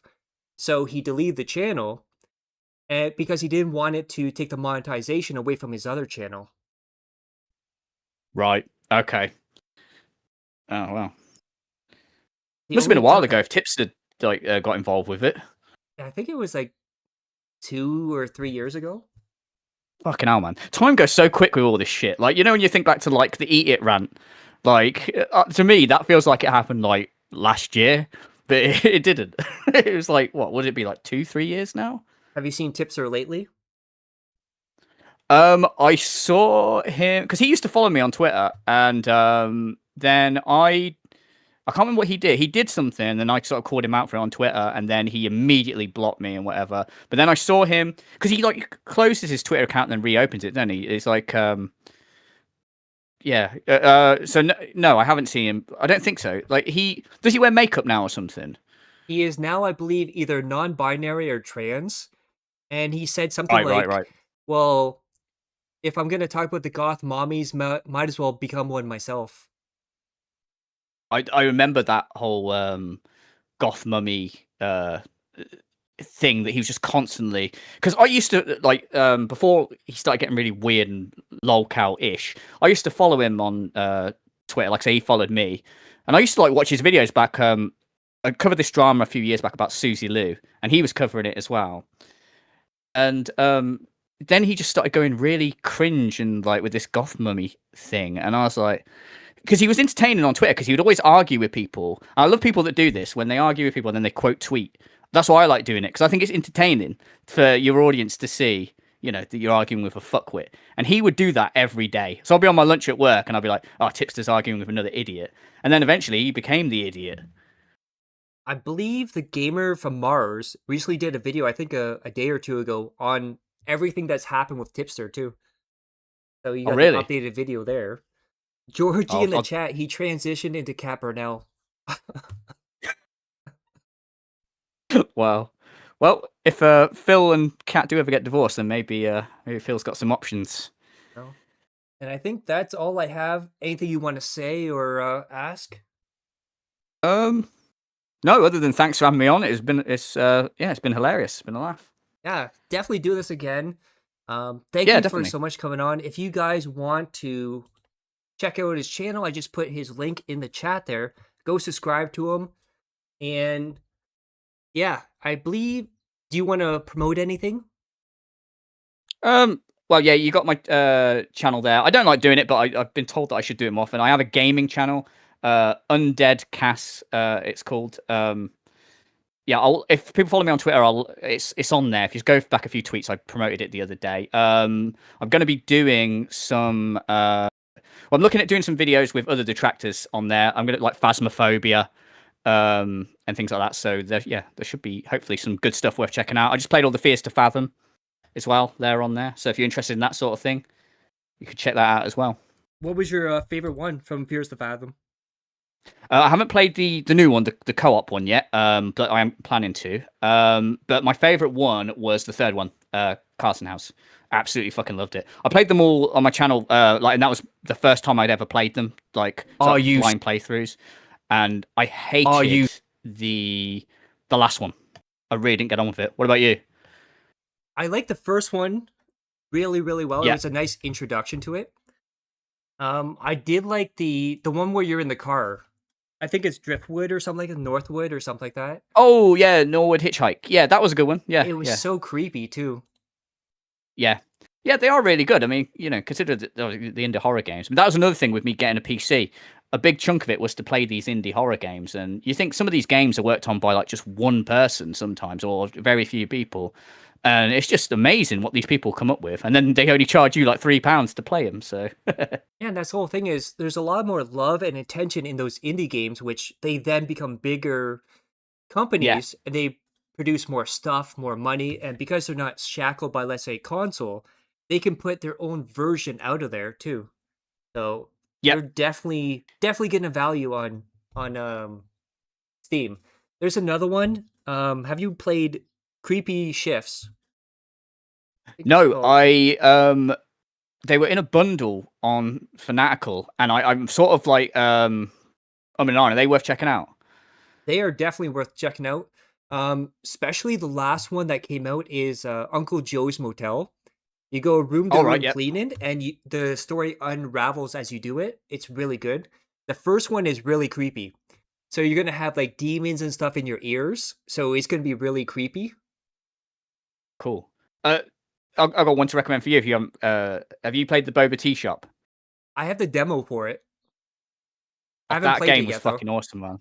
I love games where you're doing like a mundane kind of job, and then the game sort of puts you into like a false sense of security, and then the spooky shit starts happening when you let your guard down. I love games like that. I played another one where I was like working in a ramen shop. Any like that, I'm all over. Yeah, especially if you go to, I think it's Icho. Those games are amazing too. Yeah, there's so many on there. I love the ones like I saw one the other day. It was called Egg Fried Rice, and I was like, well, I've got to get that. I don't even know what the fuck it's about. Yeah, so yeah, we'll talk and maybe we'll do something else together because this was a lot of fun. Thank you for coming on. I want to see W's in the chat for Mrlewdacris. And always... yeah, no, thanks for coming on. I had a laugh. It was fun, like talking, especially about the older style stuff. And yeah, definitely up for doing it again. Like, just let me know. Yeah, definitely. You have a good one. Yep, you too. Cheers, dude. Okay, so guys, how'd you like that? That was a good time. Also, I put Mrlewdacris's gaming channel in there, the Undead one. So if you want to check out his gameplay, you could definitely do that. Ancient Tree, I'm assuming Bad Moments Reacts and VODs is your channel, Fire. That is correct. Yeah, so... Ooh, I really love doing these podcast stuff. So if you guys ever have any suggestions for me to interview someone else or even repeats, you could always let me know. You can put it in a stream chat. You can put it in a comment in a video. I'm always open to that. I love picking people's brain to see how they think, especially with Mrlewdacris here. I got to learn about the ancient, I shouldn't say ancient, the older version of YouTube to see how Phil was perceived versus how he actually says, and that's a good thing. So when people come into the DSP verse or the Tractor verse, they start seeing through DSP's lies. And yeah, so I believe Monday, we're going to do, I think it's either 10 or 11 a.m., a catch-up stream with DSP because the last 2 weeks I've been on vacation. So we're going to catch up. Apparently he was AIing his thumbnails to have muscles in them. We're going to look at the Pokemon Griff getting out of control, his addiction going on. We're going to look at a lot of stuff. And then that's going to start on YouTube, Kick, and Twitch. After we're done with that, we're going to stay on Kick and Twitch on Monday. And we're going to play Dead by Daylight, the new Jason chapter as well. I pretty much caught up on the DSP lore in the 2020s, yes. And there's so much lore to go through, so it's good when we have someone like Mrlewdacris that can tell us about like back in the day and stuff. But anyways, guys, hope you guys had fun. Hope you had really, really good time. Thank you for the follows. Thank you for the subs. Thank you for the views. Thank you for the engagement. And as always, guys, I love each and every one of you. Hope you all safe, healthy, and happy. Peace and love.